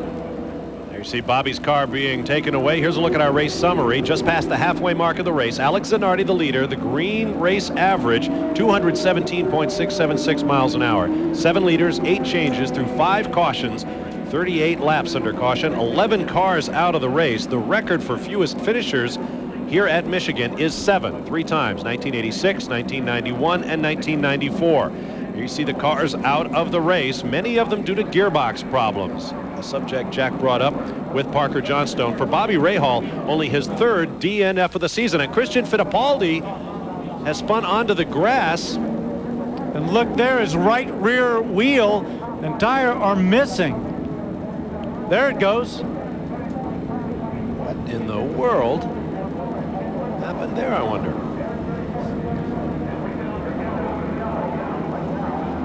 One would have to suspect if he's just made a pit stop that unfortunately the crew didn't get it on properly, and when he went back out it just came off. So another reason for our 5th caution of the day. Bob Marcia, we've got another gearbox problem that's claimed another victim. Raul Boisel has just climbed out of his cockpit, and they are having the same problems. And in fact, he's coming toward us right now. Raul, any explanation from your crew? You talk with your engineers here about this gearbox problem that now seems to be sweeping many of the Renard teams. It is. Everything was running fine. I, was pacing myself. We make few changes in the car during the stops, get better. It was a clean pit stop. Everything. As soon as I put first gear, come out, something broke. Tell us about the conditions of this long day on a very hot day while you were out there when things were going good. Like I said, I was pacing. My Bruma sports car was running perfect. You know, I was comfortable. Traffic wasn't too bad, so I was looking for a good finish. Well, unfortunately, it didn't happen. Thank you, Raul. Jack? Hey, Gary, one of the great things, though, about being a teammate is no sooner did Raul's car fail than they dispatch somebody over to the other Patrick teammate, and that, of course, being Scott Pruitt. What they've determined may have been the difficulty in Boisel's gearbox is the fork, Danny Sullivan, that moves the gears in and out. Specifically in Raul Boisel's, the 5th gear fork. They've been on the radio back and forth to Scott Pruitt, and they're saying, look, we might have to run the rest of this race without jamming it back and forth between 5th and that overdrive gear. So keep appraised of it and be careful. We saw the tools arrayed on the rear wing of Raul's car as it was pushed away. The crew worked on it for a time to try to get that gearbox to work. Scott Pruitt flexing his hands in the cockpit, getting set for a restart. 16 cars remain running unofficially. The kart safety team continues to work. There's the scene of Fittipaldi's slip off the racetrack on the left. So we will be under caution for a few more moments as the field continues to form up for the restart. Patrick Carpentier now shown as the race leader, with Scott Pruitt second, Paul Tracy third, and Brian Herta fourth. As the work continues, there's Christian Fittipaldi back after that horrifying crash in Surfers Paradise, Australia back in early April. So he's coming out of the pit. See the car wiggling around. He's got something wrong. He's radioed down. He pushed the button down there at the bottom. Radioed around. Whoa! Just lost a tire. Bounced right over the top of the car when it spun around. That was incredible footage. That's Dr. Terry Trammell right there on the right-hand side. Unfortunately, he's the guy that's put a lot of us back together. And Danny, remember when you watch the replay, think about this. You talked about the fatigue of drivers. 500 miles in the heat and the humidity here on pit road. Fatigue can take its toll, and you can make a mistake, that kind of mistake, on pit road. Well, Christian Fittipaldi lost that wheel and almost wound up wearing it. What a moment for the young Brazilian. We'll take a break and return live to Michigan in a moment.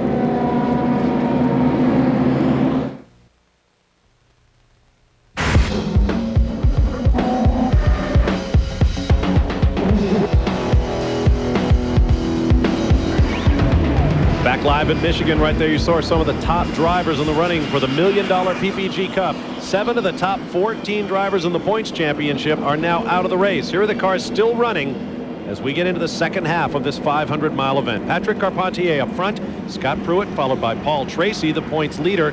Brian Herta fourth. Alex Zanardi made a late stop under yellow to top up the tank. He's dropped back to fifth.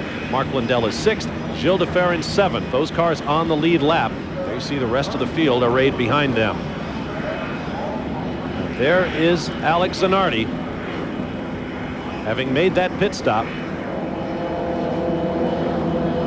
Several stops remain in the race. See him working in the cockpit, trying to settle in. Moments ago, we saw Scott Pruitt clenching and unclenching his fist, getting ready to race again. Gary Gerald has more on Alex Zanardi's situation. Well, he came in benefiting on that yellow to top off, lap 129, and we're up in the mid-130s at this point, and it's just a matter of routine service and making sure that he's got a full load of fuel that he can make a run. We might be able to get a word here with Chip Ganassi. Chip, the strategy in determining to bring Alex in at that point to top off. Well, we just want to make sure he was topped off, Jerry. You know, you never know when you're going to get a yellow, so you want to stay loaded up with fuel. There's only 7 cars on the lead lap. The worst we were going to be was 7. Have you told him anything about trying to protect the gearbox in line of what's happened with some of the Reynards today? We tell him to protect the car all the time. Okay, Chip Ganassi, knowing that there's still a long way to go with 7 cars in the lead lap. Alex Zanardi, one of a few pairs of teammates out there who is the only man still waving the flag for Target Team Ganassi in the race right now. Scott Pruitt has lost his teammate, Raul Boisel. Paul Tracy's teammate, Al Unser, is gone. Brian Herta's teammate, Bobby Rahal, hit the wall. A long day of racing here at Michigan Speedway. We'll take a break as Christian Fittipaldi's car is brought back in from one of the more bizarre incidents of the day. Stay with us.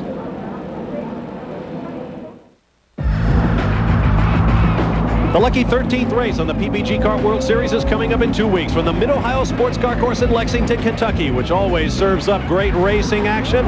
Last year it served up a 1-2 punch for Target Team Ganassi as Alex Zanardi and Jimmy Vasser finished first and second.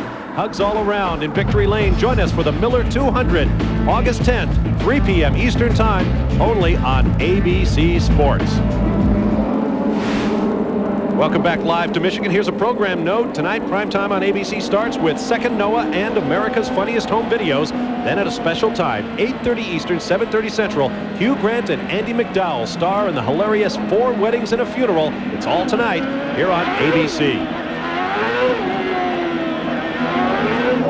Now, there are some interesting things happening in the points championship. There is Juan Fangio II, nephew of the maestro, the 5-time Formula One world champion Juan Manuel Fangio. There is Hiro Matsushita of Japan, the Panasonic-sponsored Reynard. And there is Max Pappas in the MCI Reynard for Precision Preparation Racing. Archiero Wells team. What do they all have in common? They're all powered by Toyota engines, and all 3 of them are in the points right now here at the US 500. First time this year that's happened for the Toyota-powered cars. The safety car is off. We are ready for a restart on lap 140. The race leader, Patrick Carpentier, driving for Alumax and Tony Bettenhausen, and Paul Tracy is on the move from 3rd. Patrick Carpentier, for being a rookie, he made a great restart. Look at the gap that he's got. He anticipated it perfectly, took charge, and he's got a nice, comfortable lead. Behind him, Scott Pruitt, then Paul Tracy, then Brian Herta, Alex Zanardi, Mark Blundell, and Gilles de Ferran, the 7 cars on the lead lap.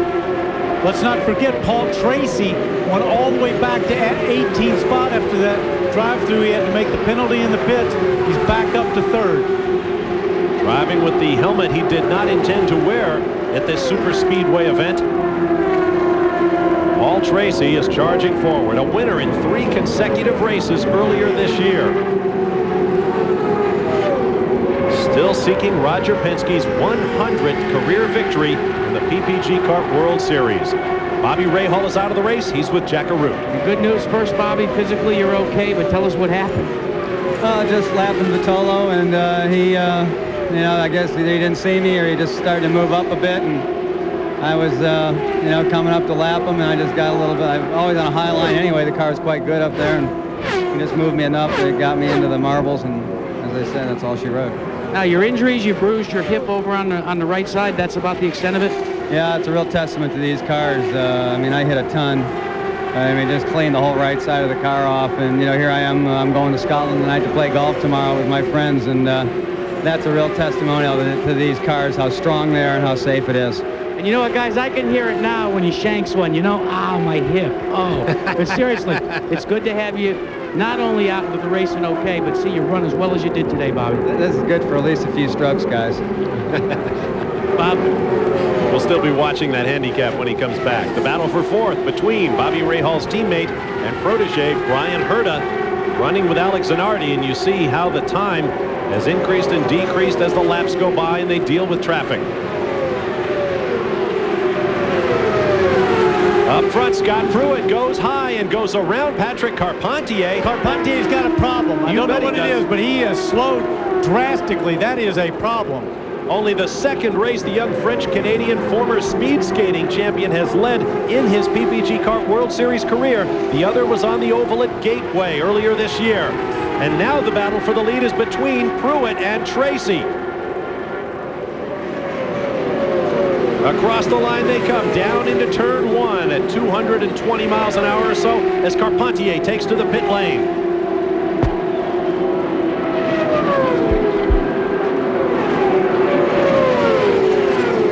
Not going for any corner of the car. This all looked fairly routine at the moment. I wonder if you thought he had a tire going down, perhaps? No, now see they're doing the engine cover on the back of the car. The mechanics were working on that. But their standard deal, fuel and change the tires, because if they find the problem, then they can shoot back out and get back in the race.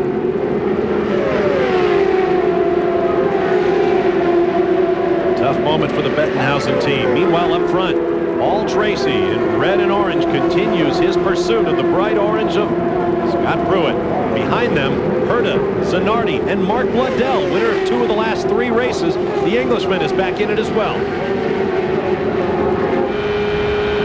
Problem for Patrick Carpentier, no oil pressure. That's among the things they're chasing now with all the body work being removed. He sits in the cockpit and waits the judgment of his crew. Zanardi under Herta, wheel to wheel, so close together at such incredible speeds. What a battle. This is for 3rd place. Zanardi will try again.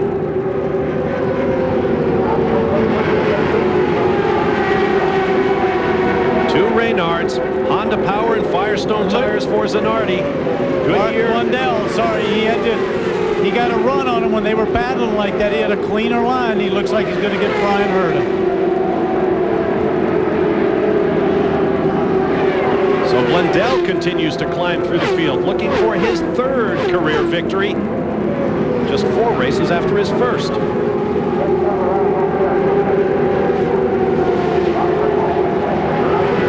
We're here with Christian Fittipaldi, and Christian, it was a pit miscue, correct, that cost you that tire?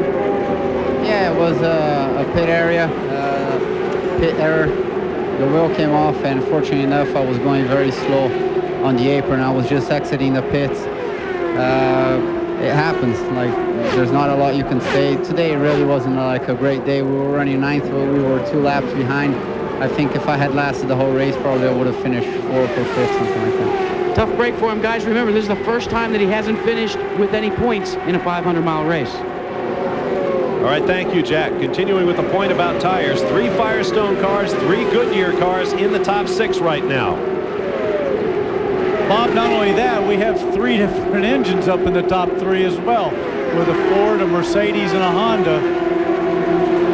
Mercedes, the biggest winners on the engine front thus far this year with 7 victories. Tracy continues to close. Just a couple of car lengths now behind race leader Scott Pruitt. Now slower traffic ahead. Pruitt goes low. They instruct the drivers to hold their line as they're being lapped. Paul Tracy, meanwhile, up high, down low, any way to get around the slower cars. But you will see when he went up there high, he had to lift off. He lost some momentum. Look at Zanardi on the outside. That's a red car taking a run down the inside. The lapped car of Art Meyer goes first, and then Paul Tracy running second is taken down by the Italian Alex Zanardi, who moves into 2nd place. Guys, consider the efforts of Paul Tracy, though. He is driving right now with no dash and no onboard telemetry. So his crew is flying blind, and Paul Tracy is flying blind as well. And right now he's giving up lots of ground to the man who is chasing him just 3 points behind for the championship. Alex Zanardi has pulled ahead of Paul Tracy into 2nd behind Scott Pruitt, the race leader. That pass, though, came around because of him trying to lap slower car on the outside. He had to back off of it. He lost momentum. Alex Zanardi stayed in the throttle and had the momentum going down that back straight.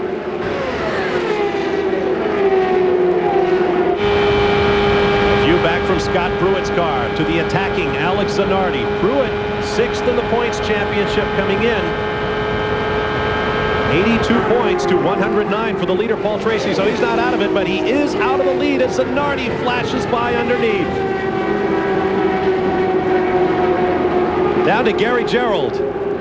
Patrick Carpentier, your first 500-mile experience today. Did you prove something to yourself that you could run with these guys in these big races?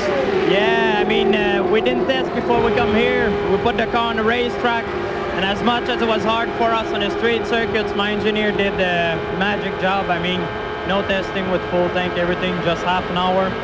Put the car on the track, and I seriously believe I had the best car.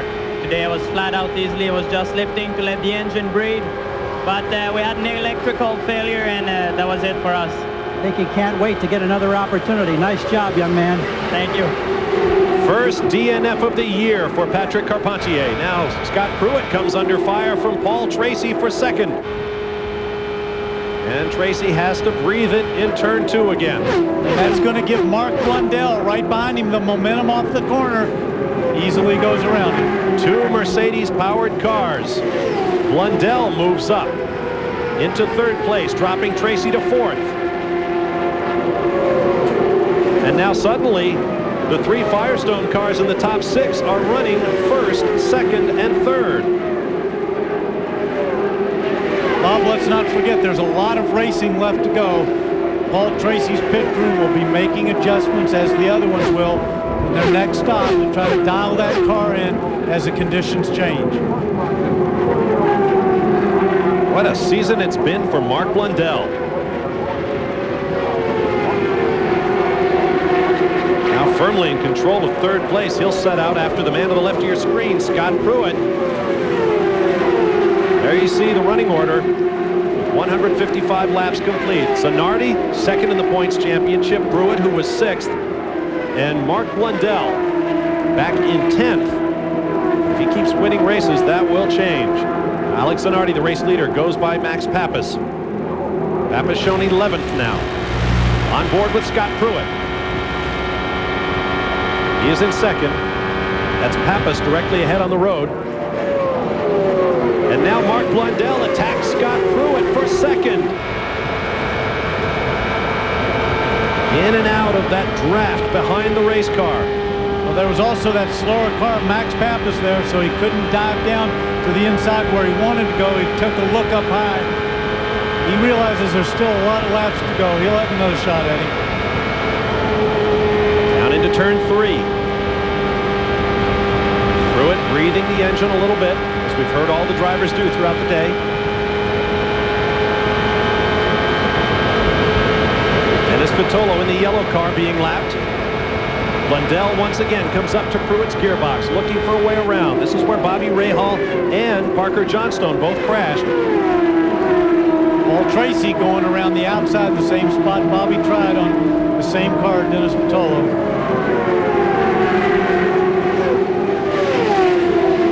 Crew is ready for Paul Tracy, Bob. They just laid out. He'll be scrambling in under this green flag situation, so he's going to lose more ground to the leaders. Paul Tracy slows for the pit entrance. Blue cones on the left, blue and white striped cones mark the beginning of the pit entrance. He has to be on the 80-mile-an-hour speed limit there. He heads for the Penske pits. When you've been driving around at 230, 240 miles an hour, 80 miles an hour feels like you're stopped. Tracy is in here now, Danny. Remember, no telemetry. That means that they can't monitor a lot of the safety factors, but they have radio communication, so they were able to get him in all right. He makes it out of here in about a little over 14 seconds. Talk about flying by the seat of your pants. That's what Paul Tracy is doing right now. Into the acceleration lane he comes. Meanwhile, looking out the back of Scott Pruitt's car, there is Mark Blundell with the Pac West team, Motorola-sponsored Reynard. Boy, from the onboard camera, it looked like he was a lot further back than that. Blundell now fully at home here in America, racing in the PPG Kart World Series. His wife and children with him. Down low under Pruitt as they flash across the start-finish line. Fangio ahead. Blundell may be able to pin Pruitt against the back of the slower car. He doesn't need to. But now he'll need to go high to go around Fangio. And you heard Scott lift coming out of there. You heard Scott just take a lift because he wasn't sure which way Mark was going to go. There you see the action from high overhead. Green flag pit stops coming, we understand, particularly for Scott Pruitt. And under that green flag stop, Scott Pruitt is going to make a major wing adjustment, guys. They want to take some turn out of the front wing to try and help the handling of this car. Thanks, Jack. This is the view from our Honda Helicam. You see Pruitt dropping further back. In fact, he's got Brian Herta. You saw that white car just swinging into the screen. There is Herta just behind Pruitt. So Brian Herta, who has raced very well over the years here at Michigan, closes up on the third place car. One update on Paul Tracy, Bob. His radio battery is now starting to fade, and there are concerns that they may lose the radio communication. Remember, no telemetry. Now if they lose the radio, they're in even deeper trouble. That was a routine stop, however, and they say he's right on his target. If they continue to go green, getting 30 laps per tank full, he could make it in 2 more stops. Well, all you want to do, I guess, is bring home the steering wheel. Think the crew would probably like you to bring home a little bit more than just the steering wheel. Maybe the winner's check in the Vanderbilt Cup. Pruitt and Herta run third and fourth. Sun now shining brightly over Michigan Speedway once again. The temperature continues to sizzle. Zanardi with a 4.5 second lead over Mark Blundell in second. Then about 1.5 seconds back to Scott Pruitt in third. And less than that to Brian Herta in fourth. Engine note comes off as Scott Pruitt hits the pit lane with Herta just behind him. Now, guys, here is the problem with the Renard gearboxes. It's at this point when you do what they call speed shifting. As we watch Brian Herta and Scott Pruitt go in for service. It's at this point when you go back up through the sequential gearbox, getting ready for when you drop the jack in first gear. If you try to speed shift, that seems to be when there's a problem. They're building up the revs on Pruitt's car, continue to work on Herta. Pruitt is away in 14.3, and they're still working on Brian Herta's car. This is a very long stop for the Shell team. Bobby Rahaal's teammate still watching Brian Herta, and they have yet to signal him out as they continue to work at the rear of the car. Looked like they were trying to get the starter engaged. There might have been something in the way, or for some reason it wouldn't seat. Part of the problem, Bob, as we said, with these Reynard seems to be during a pit stop when you try to do what they call a speed shift from first, as we watch Gilles de Ferran and the Valvoline team of Derek Walker go to work. De Ferran was running the points for so many of the races in the middle of the season. Taking a wing adjustment. I'm finding all the drivers making a front wing adjustment, and he's gone. Some quick green flag stops, guys. More than 36 seconds stationary for Brian Herta. And that is a big problem for the young driver from Ohio. The action continues here at Michigan. We'll be back after this message and a word from our ABC stations.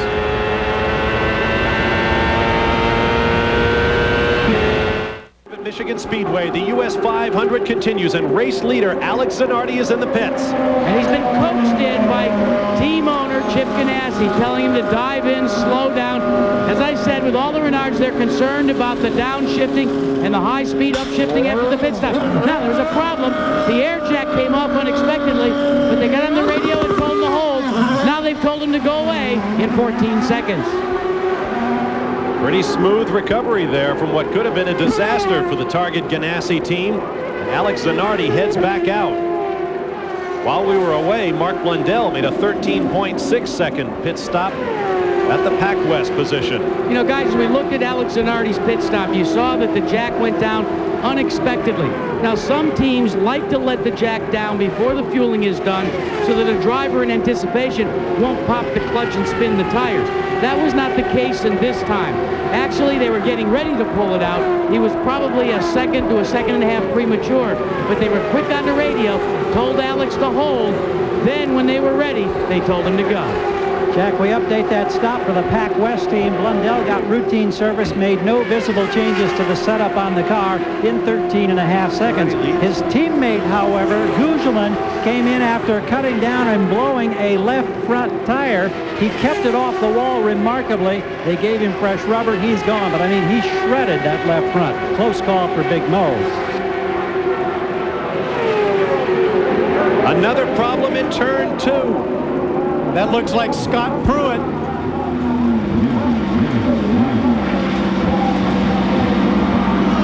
Right front of the car heavily damaged. Even the left front suspension shows damage, and he stops on the racetrack. That will bring out the yellow flag. Jim McGee looks on. Pieces of the bodywork up there in the turn. Once again, turn 2 jumps up and bites someone. Pruitt, the 15th car out of the race of the 28 that started. Kart safety team comes over to talk to the driver. Pruitt trying to climb out. A lot to get disconnected. He's got a drink tube there, his radio to get disconnected. Once again, let's look in turn 2. Pruitt on the right of your screen. He's up there, and he just gets that wheel. You see, he just gets that wheel, the right side, outside the black, the groove. see, he just gets up there. He had to lift. You can hear him come out there, gets up in that gray, and he's in the marbles, and there's nothing you can do. Saw him had the wheel all the way cranked over, but if the car won't turn, the concrete comes up mighty quickly. Pruitt appears to be okay.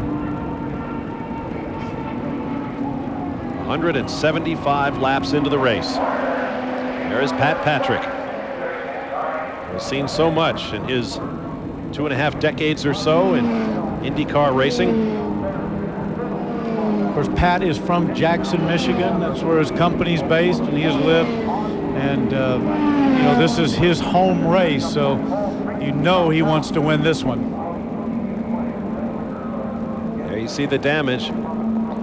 Checking our front runners, Alex Zanardi, shown as race leader over Paul Tracy, Mark Blundell, Gilles LeFerrin, Brian Herta, Scott Pruitt. Although still in 6th, we know his race has been run, and we'll be back to Michigan. The US 500 on ABC Sports, brought to you by Toyota Motorsports. Our minds are always racing. Mobil 1 synthetic motor oil. Nothing outperforms Mobil 1. Robert Bosch Corp, makers of Bosch Platinum, the ultimate spark plug. And Omega, the official timekeeper of CART.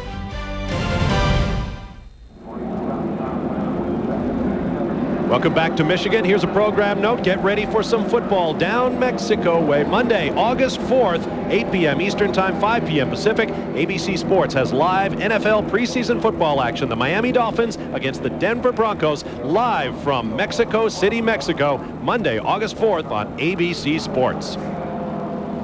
We are under caution here at Michigan. Still a packed house as the US 500 continues. Right outside of turn 2 on the track is the Penske Racing Restoration Shop and Museum, where Roger Penske preserves and maintains a collection of some of the greatest Penske race cars. Let's go inside. Each of these cars represents a shining moment in Roger Penske's career as an owner. Included in his collection, cars that have been driven by Mark Donohue, Emerson Fittipaldi, Paul Tracy, Danny Sullivan, the whole family of Unzers, all contributing to Roger Penske's 99 wins as a car owner. The next win for Penske Racing will be his 100th, and the car that does it will no doubt head straight for the museum here at Michigan. Could it be this car? Paul Tracy, in the latest Penske chassis from Penske Cars in Poole, England, Mercedes-Benz power, Goodyear tires. Gary Gerald has more on Paul Tracy. We've mentioned this business of not having the telemetry. Telemetry monitors all kinds of functions relating to the engine for Paul Tracy's Mercedes power plant. But one of the areas that it also monitors can be found right here in these tires. See this little device right here? This is a tire pressure sensor. And this little unit that the Penske team developed 3 or 4 years ago as a safety device, they now no longer can monitor this because of the telemetry. But this, with software, sends a radio signal back, and they can constantly monitor tire pressure so that if they cut a tire and they start to lose pressure slowly, they can alert the driver, get him into the pits. They can make the tire change without him having the tire suddenly go down and throw him into the wall. This is now almost standard on every race car. It's an expensive bit of equipment. It ends up costing about $5,000 for a set of 4 wheels, not including the price of the wheel. But if it keeps you out of the wall, it's money well spent. No question about it. Thanks, Gary. There is Paul Tracy, who's had quite a weekend thus far, having his helmet lifted, losing communication and telemetry on his car. We are still under caution after 180 laps, and here's the way they run. 4 cars on the lead lap. Gilles LeFerrin just made a pit visit. Brian Herta, the first of the lap cars, 1 lap down, in fact, all alone on his lap in 5th position. And Bob, during this yellow flag, Chip Ganassi has been in animated conversation with his driver, Alex Zanardi, trying to diffuse as far as, like, you know, figure out exactly what's the car doing. In fact, that's exactly what he said to Alex on the radio. Is it pushing or is it loose? And he said, well, it pushes going in and it's loose coming out. All right, thanks, Jack. There is Gilles LeFerrin. Just stepping out of the infield care center is Scott Pruitt. And Scott, that was a tough one. What happened? Well, I'm not sure. You know, the car was running great. We were just staying out of trouble. I wasn't pushing it. I was running around there in 6th gear, not taking any chances. And I got down into I got down into 1, And then going through 2, all of a sudden the nose just washed out. And I mean, I was clear out of the throttle trying to save the car and just went up to the fence. Tough break. You begin to think that maybe you only get one 500-mile win and that's it? Unfortunately. And it's tough for the whole team. I mean, the Brahma guys did a super job. Car ran strong. And like I said, we were just waiting to the end. I mean, not taking any chances. So I'm just disappointed. Now, we think we figured out what the problem is with the gearboxes. Did you have any problems in terms of speed shifting? No, I don't typically speed shift anyway when it comes to ovals. I'm particularly really easy on the gearbox and everything. So, no, our car was running strong. No problem at all. Wasn't the gearbox, guys, but it was the concrete. Jack mentioned Scott's previous win here at Michigan, one of the great finishes in PPG Kart World Series history. He and Al Unser Jr. went into the last lap, switched the lead a couple of times before Scott edged out little Al for the victory. Both of the protagonists in that drama now out of the race. 13 cars remain, and there they are, from Alex Zanardi up front to Juan Fangio at the back.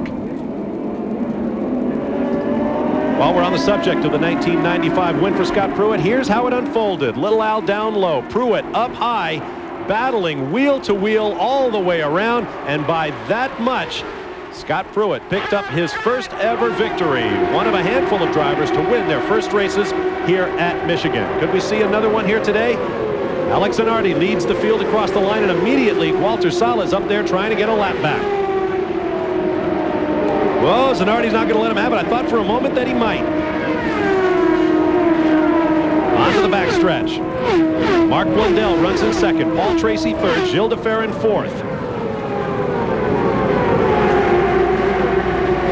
There is Herta. Black and white Reynard with Shell sponsorship. Oh, Paul Tracy made a great move around the outside there. That had his heart in his mouth a little bit there. 3 wide ahead of him. Now there's Michel Jourdain Jr. from Mexico. His Reynard is slowing down while the battle continues. Herta and Tracy. Tracy way up high. That's Mark Blundell just ahead of Paul Tracy. Blundell shown in second place, and Tracy just eating him up from behind. But he's got a problem because there's nowhere to go with him. He wants Brian Herta to go down on the inside, but Brian couldn't get it done. Now Herta inserts himself between Blundell and Tracy. When you see a driver move to the outside like that, you know his car is working well, and he likes that outside lane. But Brian's is obviously working very well down low.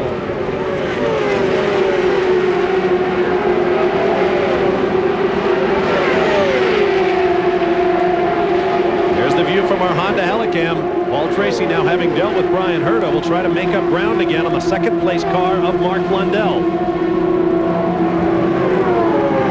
Look at the gap. There's Blundell.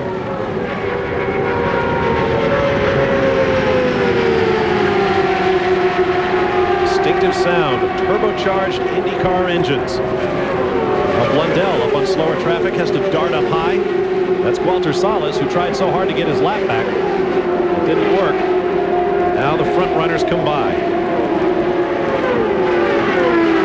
Blundell, it appears, can open up a lap pretty handily on the third place car of Tracy right now. Tracy going for the draft everywhere he can find it.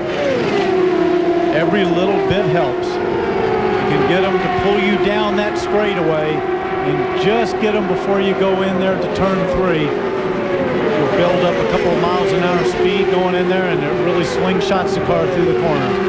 189 laps complete. There will be 60 laps to go next time by, which raises the possibility of one stop between here and the finish. There is Alex Zanardi running out the bottom of your screen. And here comes Mark Blundell, followed by Paul Tracy, the top 3. The US 500 continues, and we'll be back with more from Michigan Speedway in just a moment.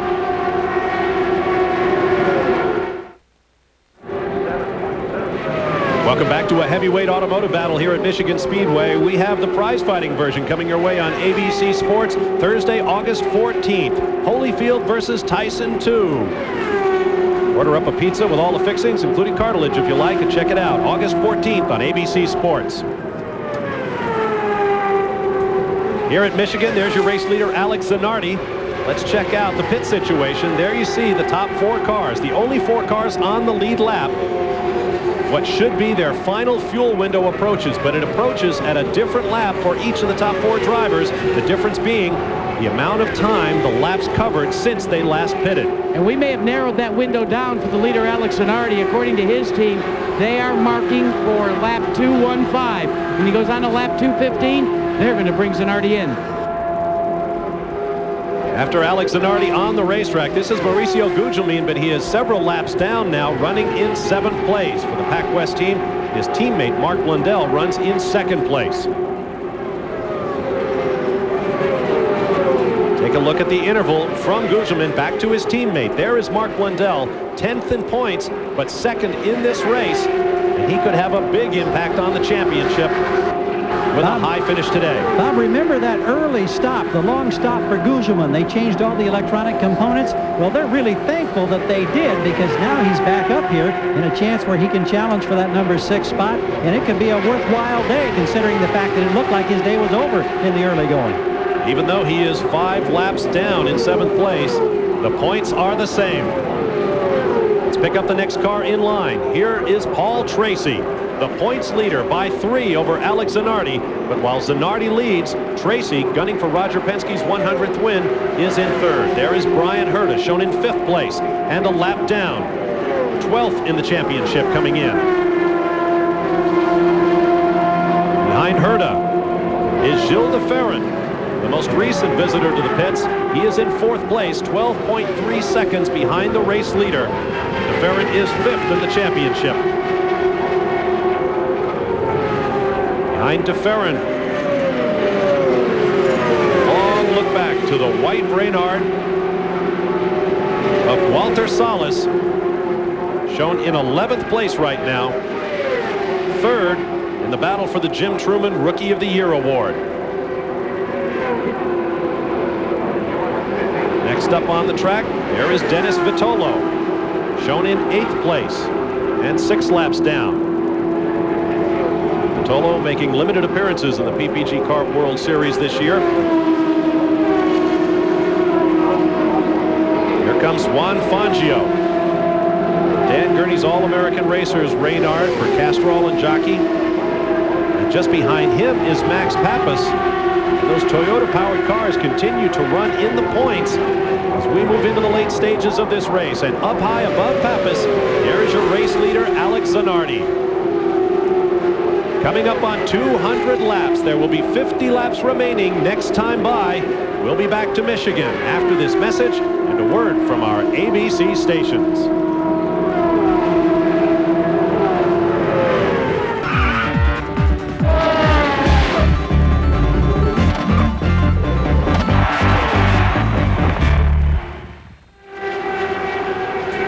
Welcome back to Michigan Speedway. Tomorrow night, primetime on ABC, experience one of Africa's most spectacular events, the last charge of the Rhino at 8 p.m. Eastern, 7 Central Time.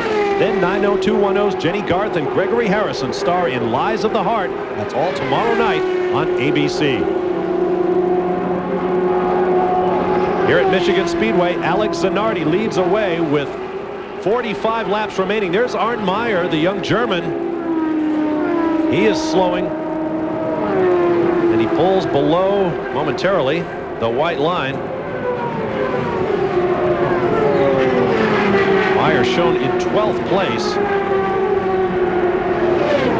While we can, as you ride with Gilles de Ferran, let's update our stories. The heat is cooling off here in the afternoon in Michigan. Heavy cloud cover overhead. In fact, rain before the day is out. What a change. And that is bringing speeds up once again. The engines have proven to be reliable. Very few engine problems on the day.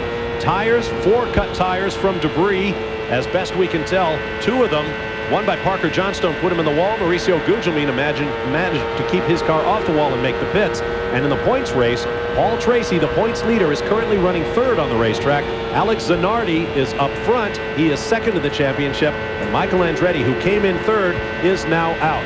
But the man you ride with, Gilles de Ferran, who entered this weekend 5th in the title chase, is 4th in the race. There you see our race summary. Alex Zanardi leads. The green flag race average speed 219.216 miles an hour, 8 liters, 11 changes. Here are the cars out of the race. The risk includes many of the top men in the points, including Michael Andretti and Greg Moore, who chose not to speak with us after dropping out of the race. Scott Pruitt is gone from the number 6 spot in the championship. Jimmy Vasser, the defending champion, Raul Boesel. The list goes on. And Bob, you can see those clouds back there over in that screen looking over turn 2. That's where the weather comes from. It's got quite a bit darker. Cooled it off, and now they're running very quick. Paul Tracy goes past Brian Herta, pulls up on Max Pappas, one of the Toyota-powered cars. Pappas running in 9th place. Here are the cars still running after 203 laps. 11 cars.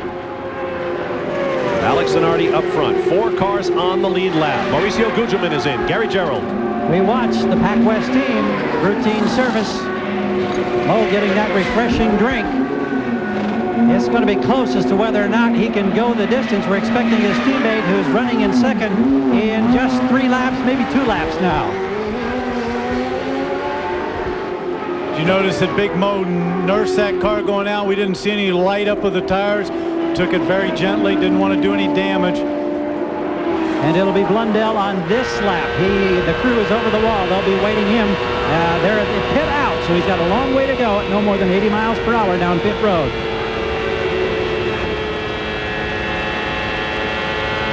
You see the running order with 211 laps in the books.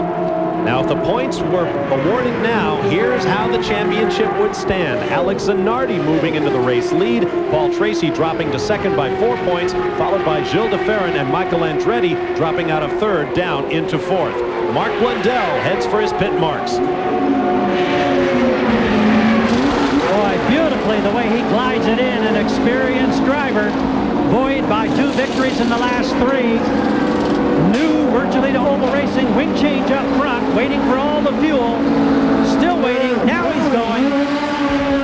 14 seconds for Blundell and Pac West. Will he be able to go the distance? I don't think so. If we stay green, I think we'll see him again. Gary, you mentioned that he's waiting for fuel. Of course, they want to get every drop of fuel in on this last one to see if they can go as far as possible, make it to the end without having to stop again. Yeah, and Danny, we should point out that with these larger tanks that are used for the 500-mile race, the gravity flow, and when the fuel load is lightened in those large tanks, it takes longer for the fuel to come out. That's a little different than what we see early in the race. 213 laps complete. On the left, Paul Tracy in 2nd. On the right, Gilles de Ferran in 3rd. Drivers are going to be trying to stretch that pit window so that they can be sure of having 1 stop left and perhaps having fuel on hand for a battle as de Ferran goes low up against Tracy. There's the view from de Ferran's cockpit. Late in a 500-mile race, the kid gloves come out in the pit area as de Ferran goes by Tracy for 2nd place. Now there will be no changes on Alex Zanardi's car. Simply 35 gallons of methanol, and then they will send him out. Now remember the last time, they want to make sure that they drop the air jack. Don't worry about it. Chip Ganassi tells us this, now go. And they send him out in 13.5 seconds. And this is now for the lead as Paul Tracy comes back around Gilles de Ferran. Alex Zanardi made his pit stop. De Ferran and Tracy are wheel to wheel. It looked like Paul Tracy was coming down on him a little bit there. On the backstretch. Tracy keeps that high line. Well, now he goes down. He may be headed for the pits. For the pits. That's why he was trying to come down there. De Ferran continues on his way. Paul Tracy headed for the pit lane. Here he comes.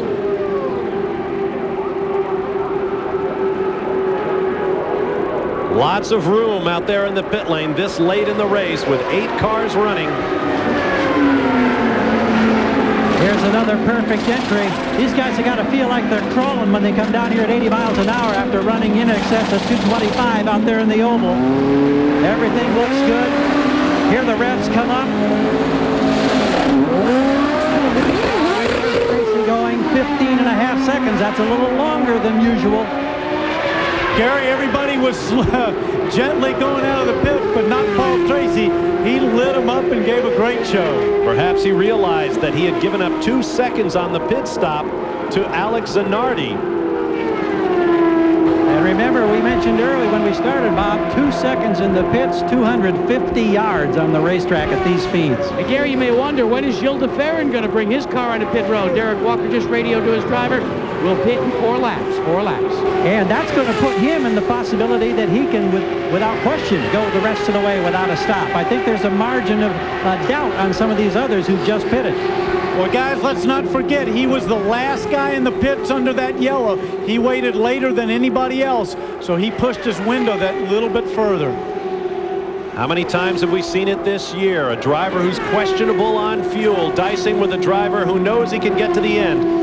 Now let's take a look at our lap chart. Laps since the last pit stop. Gilles de Ferran already deep into that window, pushing the envelope as far as he can in order not to have to stop before the end of this race. Alex Zanardi and Mark Blundell have already made their stops. Blundell with 5 laps since he took on fuel and tires. Zanardi just 3. You think this race is physical?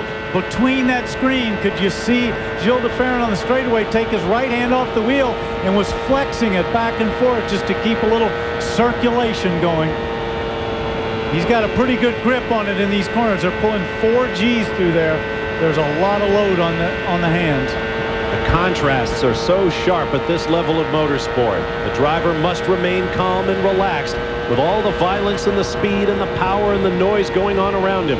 And the heat still quite warm, but the cloud banks continue to roll over. Brian Herta pits from 4th. Make that 5th for Herta, running a lap down. And once again, a very, very careful pit exit. Looks like he's slowing down to come in. He went down low, Gilles de Ferran. That's indeed the case, Danny Sullivan. Derek Walker has called his driver in. They know that now they can go without having to have to come in for what we call splash and go. Their telemetry tells them they've already run this number of laps before. They'll be able to do it. Now, de Ferran brings the car in, hits the blue and red marks exactly, and the team goes to work. This should be a nominal stop with no changes anticipated. They did change the air pressure on the tires before he came in, made a small adjustment there. Now they need to take the 35 gallons of methanol. Once it's full, they send him away. Conservative pit stop for the Walker team. To the left of your screen, Alex Zanardi flashes across the start-finish line to retake the race lead. There he's going by Gilles de Ferran, who's trying to get that car up to speed, but losing a lot of ground. So are we set now for the run to the checkers? That remains to be seen. It is Zanardi, de Ferran, Blundell, and Tracy. Brian Herta a lap down. We'll be back.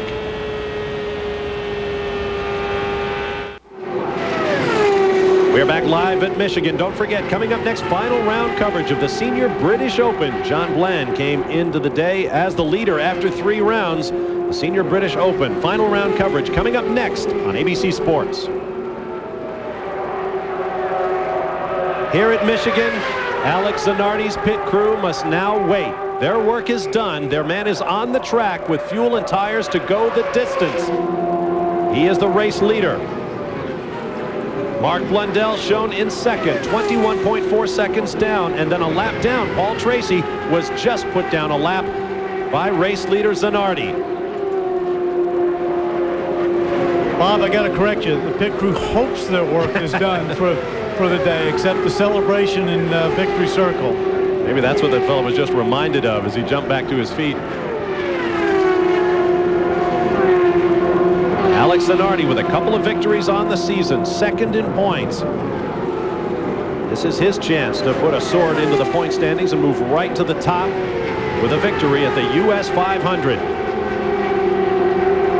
It would be the first 500-mile victory for Zanardi and his first win on an oval. Comes up behind Brian Herta and motors by a Reynard chassis with Honda power and Firestone tires. Scanning the racetrack to find the second place car of Mark Blundell, and there he is. And at this point, Alex Zanardi is closer to Mark Blundell's gearbox than he is to his nose piece.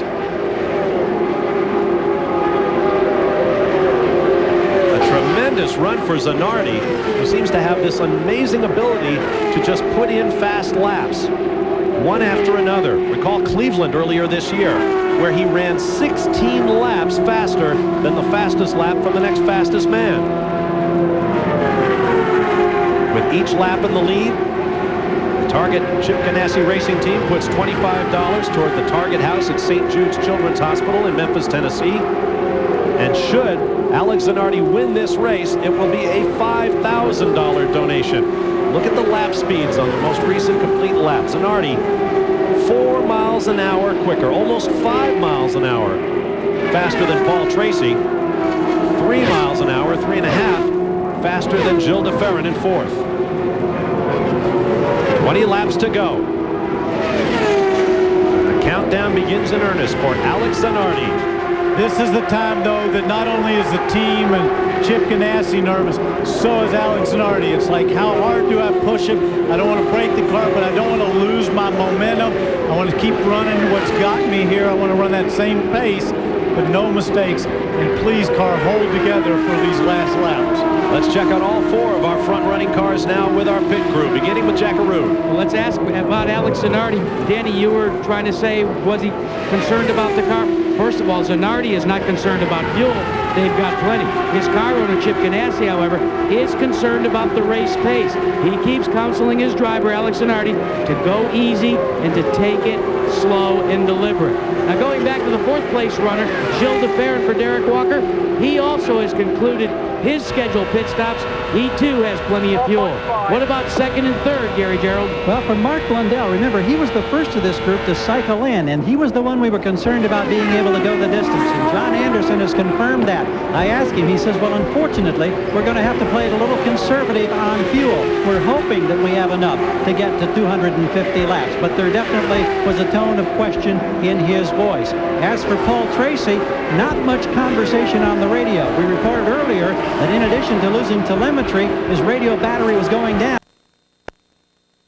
Conversation so that if they need it in the late laps, they still have some power to handle the radio. Meanwhile, they're also saying it can be close on fuel for Tracy, but they believe they've got enough to get to the checker. So the points leader coming in, Paul Tracy, is walking a high wire here in the closing laps of the US 500. See the speeds. Zanardi remains the fastest car on the racetrack. There's Juan Fangio, who has pitted.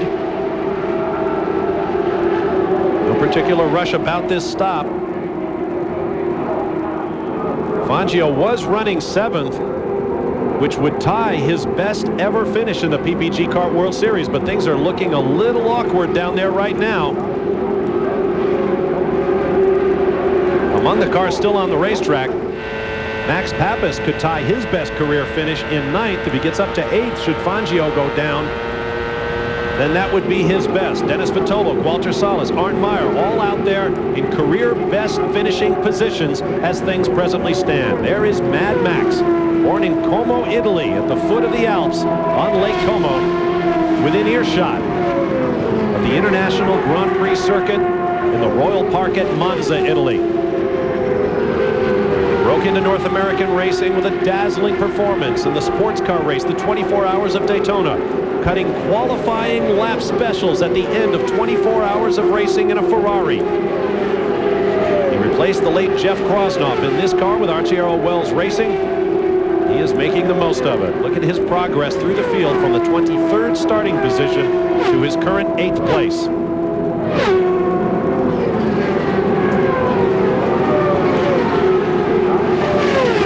His first visit to Le Mans earlier this year to drive for Ferrari. Even though he enjoys what he's doing here, including his new digs in Newport Beach, California, Max Pappas remains an Italian racing driver through and through.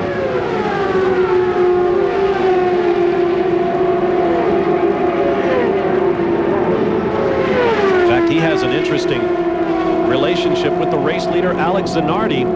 Zanardi came over from Europe to test for Chip Ganassi as Gilles de Ferran goes underneath Pappas. Chip Ganassi liked what he saw, invited Alex Zanardi to sign a contract. Alex said, well, I also have arranged the opportunity to test for Cal Wells and the Arciero team. And I feel that I am honor-bound to go do that. Zanardi says, Cal, well said. Go with Chip Ganassi.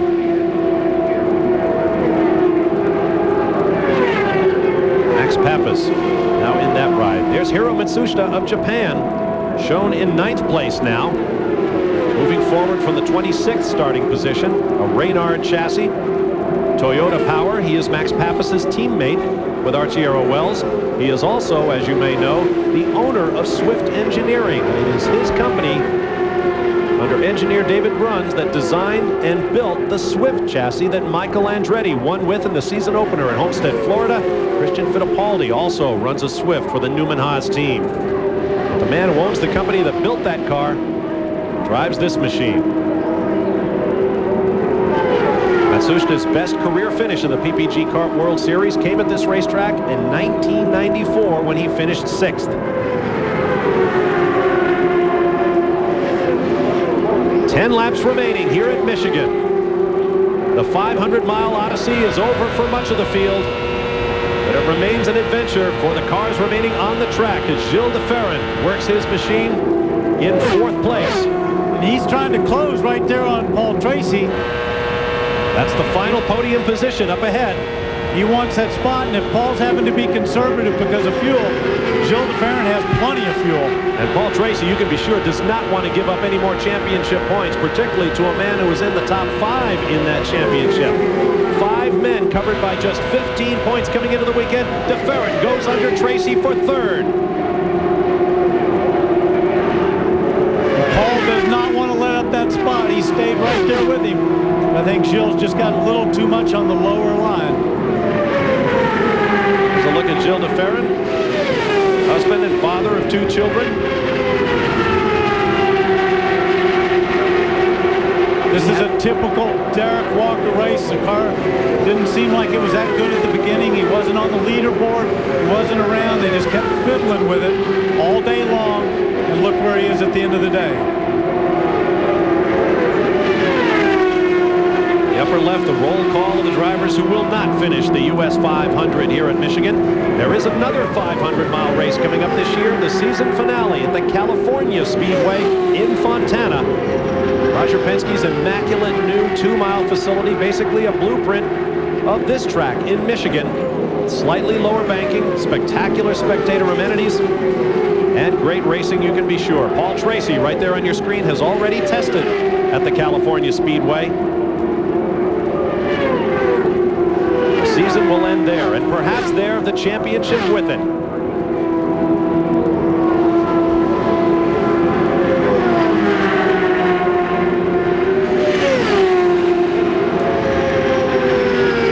Laps ticking away, and Mauricio Gugelmin is back in the Pac West pit.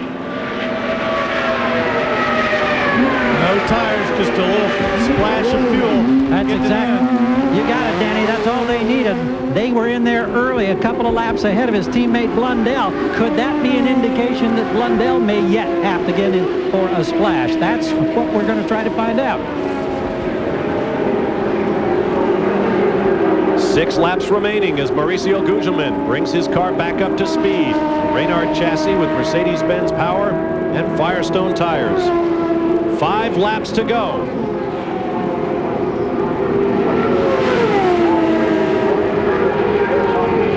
There is the race leader, Alex Zanardi. His first visit to an oval track in Homestead resulted in a wheel coming off the car and spinning into retirement at the beginning of last season. But he has come back. There on the left of the screen, the picture in the upper right, Joe Montana. Part owner in the team. Next to him, Mo Nunn, engineer for Alex Zanardi, the man who talks with his man on the radio. 4 laps remaining for Alex Zanardi. 4 laps to victory, the winner's purse, and the Vanderbilt Cup. 4 laps to the points lead in the running for the PPG Cup, and a $1 million bonus. Sweeping across the start-finish line, 3 laps to go for Alex Zanardi.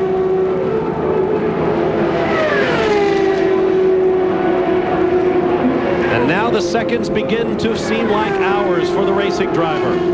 listening for the sounds as you watch Mark Blundell in second. This will be a huge boon to him.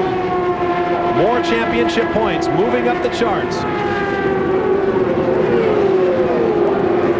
Think about his last 2 races, a couple of victories, and a second place finish here. 2 laps to go for Mark Blundell.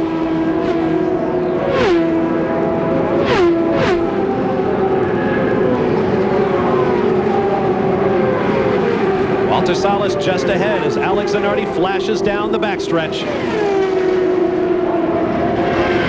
When he hits the start-finish stripe, the white flag will wave in the hands of flagman Jim Swintal.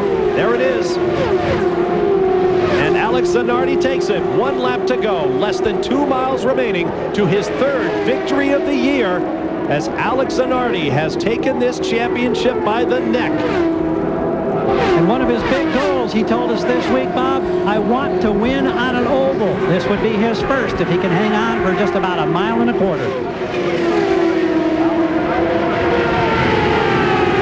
Target Chip Ganassi Racing has been absolutely bulletproof in the US 500. They are the one and only team to win. Last year, Jimmy Vasser. This year, Alex Zanardi as the checkered flags wave over the Italian's 3rd victory of the year, and a celebration breaks out in the pits.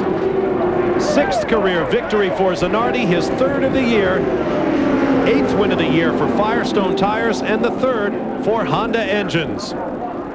A fist in the air, and why not? A well-earned victory on a steaming hot day here in Michigan, and Alex Zanardi's resume is complete. He has his oval victory, and best of all, it comes in a 500-miler. We'll be back.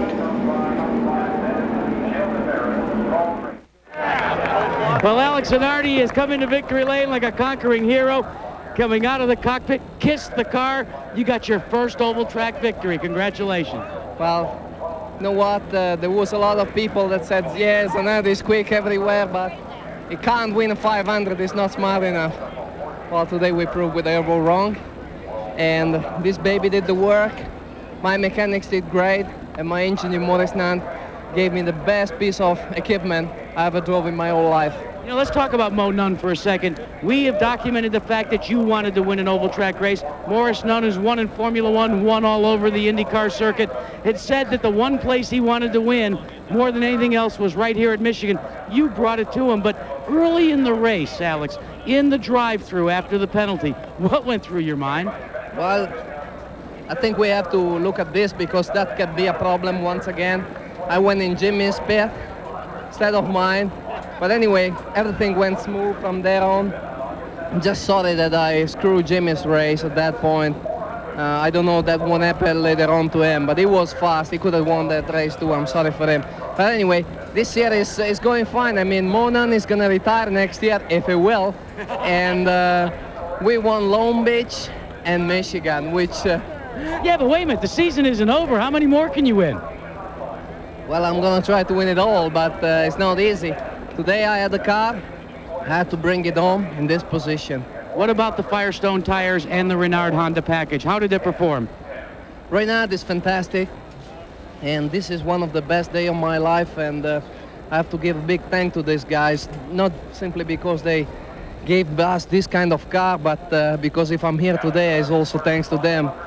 The Honda was great. I mean, in the heat, it performed so well. We were able to run full power of the time, whether other people had to probably, you know, slow down a little bit, and the Firestone was simply fantastic. I mean, we had the tire. Well, now we've done the math. You have a 6-point lead in the chase for the PPG Cup over Paul Tracy. How does that feel? Well, my mate Paul, huh? Paul is a great driver, and I'm very, very proud to be in front of him right now in the point standings. All I can do is live day by day, get the best out of every day, and try to, you know, turn back just when we get to Fontana. Well, Gary Gerald, the one thing that Chip Ganassi said on the radio as Alex Zanardi pulled into victory lane as he gets the hug from his wife is, "You are my hero, Alex." Well, he's a good one, a role model. Here's a man who'd won 2 of the last 3. You settled for second today. You were saying the vibration on that last set out there in your hands, tough physically for you for this 500 miles? Yeah, it was a little bit tough at the end because we changed onto the prime tire at the end, and we picked up a vibration. And I was holding on so tight, I just couldn't relax, and I lost a blood supply to my left hand, and I didn't feel like I had a hand on the left for a moment, but we're okay. For a man who comes from road racing strictly and now adapting more and more to ovals, how comfortable are you starting to feel? Honestly, I never feel comfortable around a super speedway, but at the same time, we've always ran very well. But I still need to win one on an oval. That's still eluding me. You were the first of the leaders in this last sequence to come in and make your pit stop. So were you concerned about having enough fuel to get to the checkered flag, and did you have to play it conservative? No, I think we were okay on fuel. You know, the team were doing a fantastic job. Again, they operated so well, you know, on the pit stops, and they read the race very well. We were okay on fuel. A little bit marginal at the end, and we had to drive a little bit conservative, but I'm sure everybody did. When you consider all of the frustration that you went through with the injury last year, your first year in this circuit, and then what's happened here, winning 2 of the last 4 races, on the podium again today, what a transformation. How does that make you feel? Makes me feel really good. I mean, I'm loving it, every single minute of it, and I'm looking forward to moving to my new house next week, and I'm here. I'm in the USA. It's great. Well, congratulations again. Thanks a lot. Jack? Well, look who we've caught up with. Joe Montana, who's part owner of this Team Ganassi team for Target, along with Chip Ganassi. And first, Joe, you've been to Super Bowls, you've been to all the great events. How's it feel to get a 500-mile victory? I'll tell you what, it was a lot tougher than I thought. Well, you get ahead like that, and you just pray nothing goes wrong. And, you know, he ran a great race. The guys did a great job, you know, and it's just great to be a part of it. I'm happy for Chip especially, you know, to come back here the second time in a row, and money's a little different, but it's the same win. Chip Ganassi, come over here, because one of the things you said about bringing Joe Montana on board is that he could bring a winning attitude. It seems to have worked for your team. Vassar last year for the Vanderbilt Cup, and now the US 500 again, this time with Zanardi. I mean, hey, we love having Joe around. We love Michigan. On target again, just where we should have been. I mean, who said that? Deja vu all over again. We were leading the thing, and it was like last year. I mean, we were just passing people at will. And, I mean, I'm happy for Alex.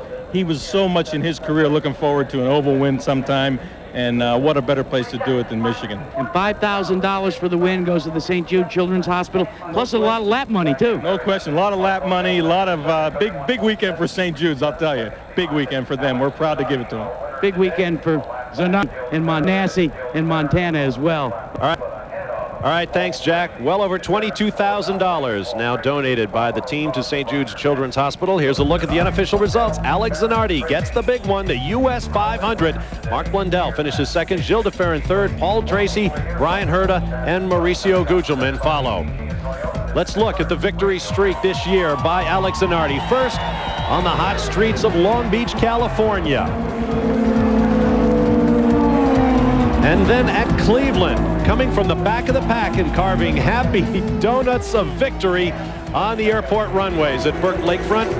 And then here at the US 500, the biggest victory of Alex Zanardi's career, you can be sure. What did Chip Ganassi call it? Deja vu all over again. Although a good baseball man like him should know Yogi Berra supposedly said that. We'll be back to Michigan after this message and a word from our ABC stations.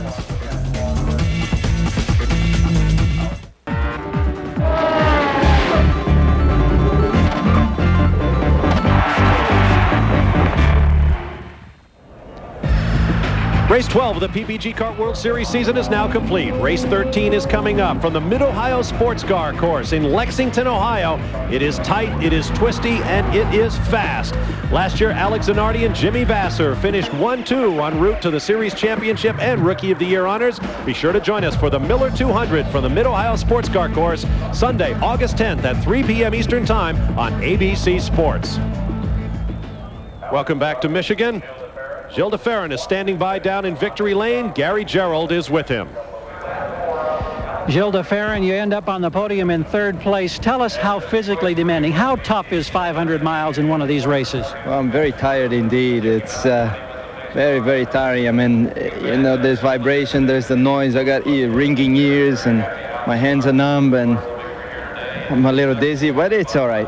But when you spell all of those things out, are you safe out there running at these speeds under those conditions? Oh, yeah, because you only feel that when you stop the car and you let the concentration go away, you know, then all of a sudden it hits you. But when you're out there, you know, at least I was trying really hard to catch Tracy, and your concentration is 100%, and you hardly feel anything. You're just, focusing on getting best result. Now, you take a step here in the championship point standings. I believe you'll be in the number 3 spot. Were you aware of the fact that Andretti and Moore were having problems early? Yes, I was. Indeed, I was very aware. I was told that on the radio early on, and but really, that didn't really influence our strategy. All we wanted to do is to get to the end in the best possible way. They want you on the podium. Go enjoy it. Thank you. Thank you. And we've caught up with Paul Tracy, and Paul, I'll tell you, not bad for a guy that had no telemetry, had no radio, lost your helmet. This has been a tough weekend for you. This has been a tough weekend for everybody, and for the crew. Everybody did a great job on the team, and given all the circumstances that we had today, I mean, we had the cards stacked against us, and we hung in there and just went off our schedule, and we got a good finish. We ran up a second for a while, so we just didn't have the handling there at the end to stay with those guys. Near the end of the race, we noticed that some of the guys began to overtake you. Was that a result of the handles, or were you a little concerned about fuel as well? No, we were good on fuel because we pitted late, and we just had a big push, came into the car the last 70 laps, and we tried to take a whack at it and dial it out in the last stop with a couple turns of front wing and more stagger, but as the run went on, it started pushing more, and Joe just reeled me in and got by. You've done an incredible job with what many people say is a chassis that really needs some work. Have you guys gained on it at all? Are things getting better for Team Penske? Well, they weren't looking good today, but we finished well, and we've got some work to do. We know that, and we're going to test for 3 days this week and see what we can find. Bob? All right, thank you, Jack. Long day for Paul Tracy, but a great day for Alex Zanardi, who will collect the Vanderbilt Cup, emblematic of victory in the U.S. 500. We'll be back. And back on pit road at Michigan, I want you to take a look at the roll bar in Brian Herta's car. You can see that half of it somehow has disappeared, and we don't frankly know just what happened, and Brian Herta doesn't know either. He's sitting up here talking with journalists at this time, and maybe we can get a quick question with him. You were saying that you don't know what happened to that roll bar. Did something in one of those incidents maybe come flying right over your head? No, those guys are throwing stuff at me, I think. It's a shame that, we had that stall there with the second to last pit stop because the shell car was running pretty good. But, this is all the kind of stuff that happens in these 500-milers, and this is why you hear all the drivers say, we just feel fortunate to finish this thing and get a top 5 and look forward to Mid-Ohio in 2 weeks. Now, was that situation where you stalled because you were really trying to baby the transmission because there had been some transmission failures with Reynard chassis? Well, that's right. The crew was telling me on the radio about the problems everybody was having with the gearbox, and so at that point, we just tried to be as easy, or I tried to be as easy as I possibly could leaving the pits every stop, and it just caught me out one time. It happens. You battled back from adversity to a 5th. Nice job. Okay, thanks. Bob? Good finish for Brian Herta. A look at all of the results. You've seen the top 6, led by Alex Zanardi in his victory. Dennis Vitolo finished as 7th. 4 drivers today scored career best finishes in the PPG Kart World Series. Some of them went off on the end of the hook. We'll be back with more live from Michigan Speedway when we return in just a moment. The U.S. 500 on ABC Sports, brought to you by Firestone, America's tire since 1900. Miller Lite, who reminds you that anything can happen at Miller time. At Target, you can expect more, pay less. And Ford and your Ford dealer. Have you driven a Ford lately? Back at Michigan, here's a look at the point standings after 12 rounds of the championship. Alex Zanardi will take a 6-point lead into our next stop in Mid-Ohio. I'm Bob Varsha for Danny Sullivan, Gary Gerald, and Jack Arute. So long from Michigan Speedway.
This has been a presentation of ABC Sports, recognized around the world as the leader in sports television.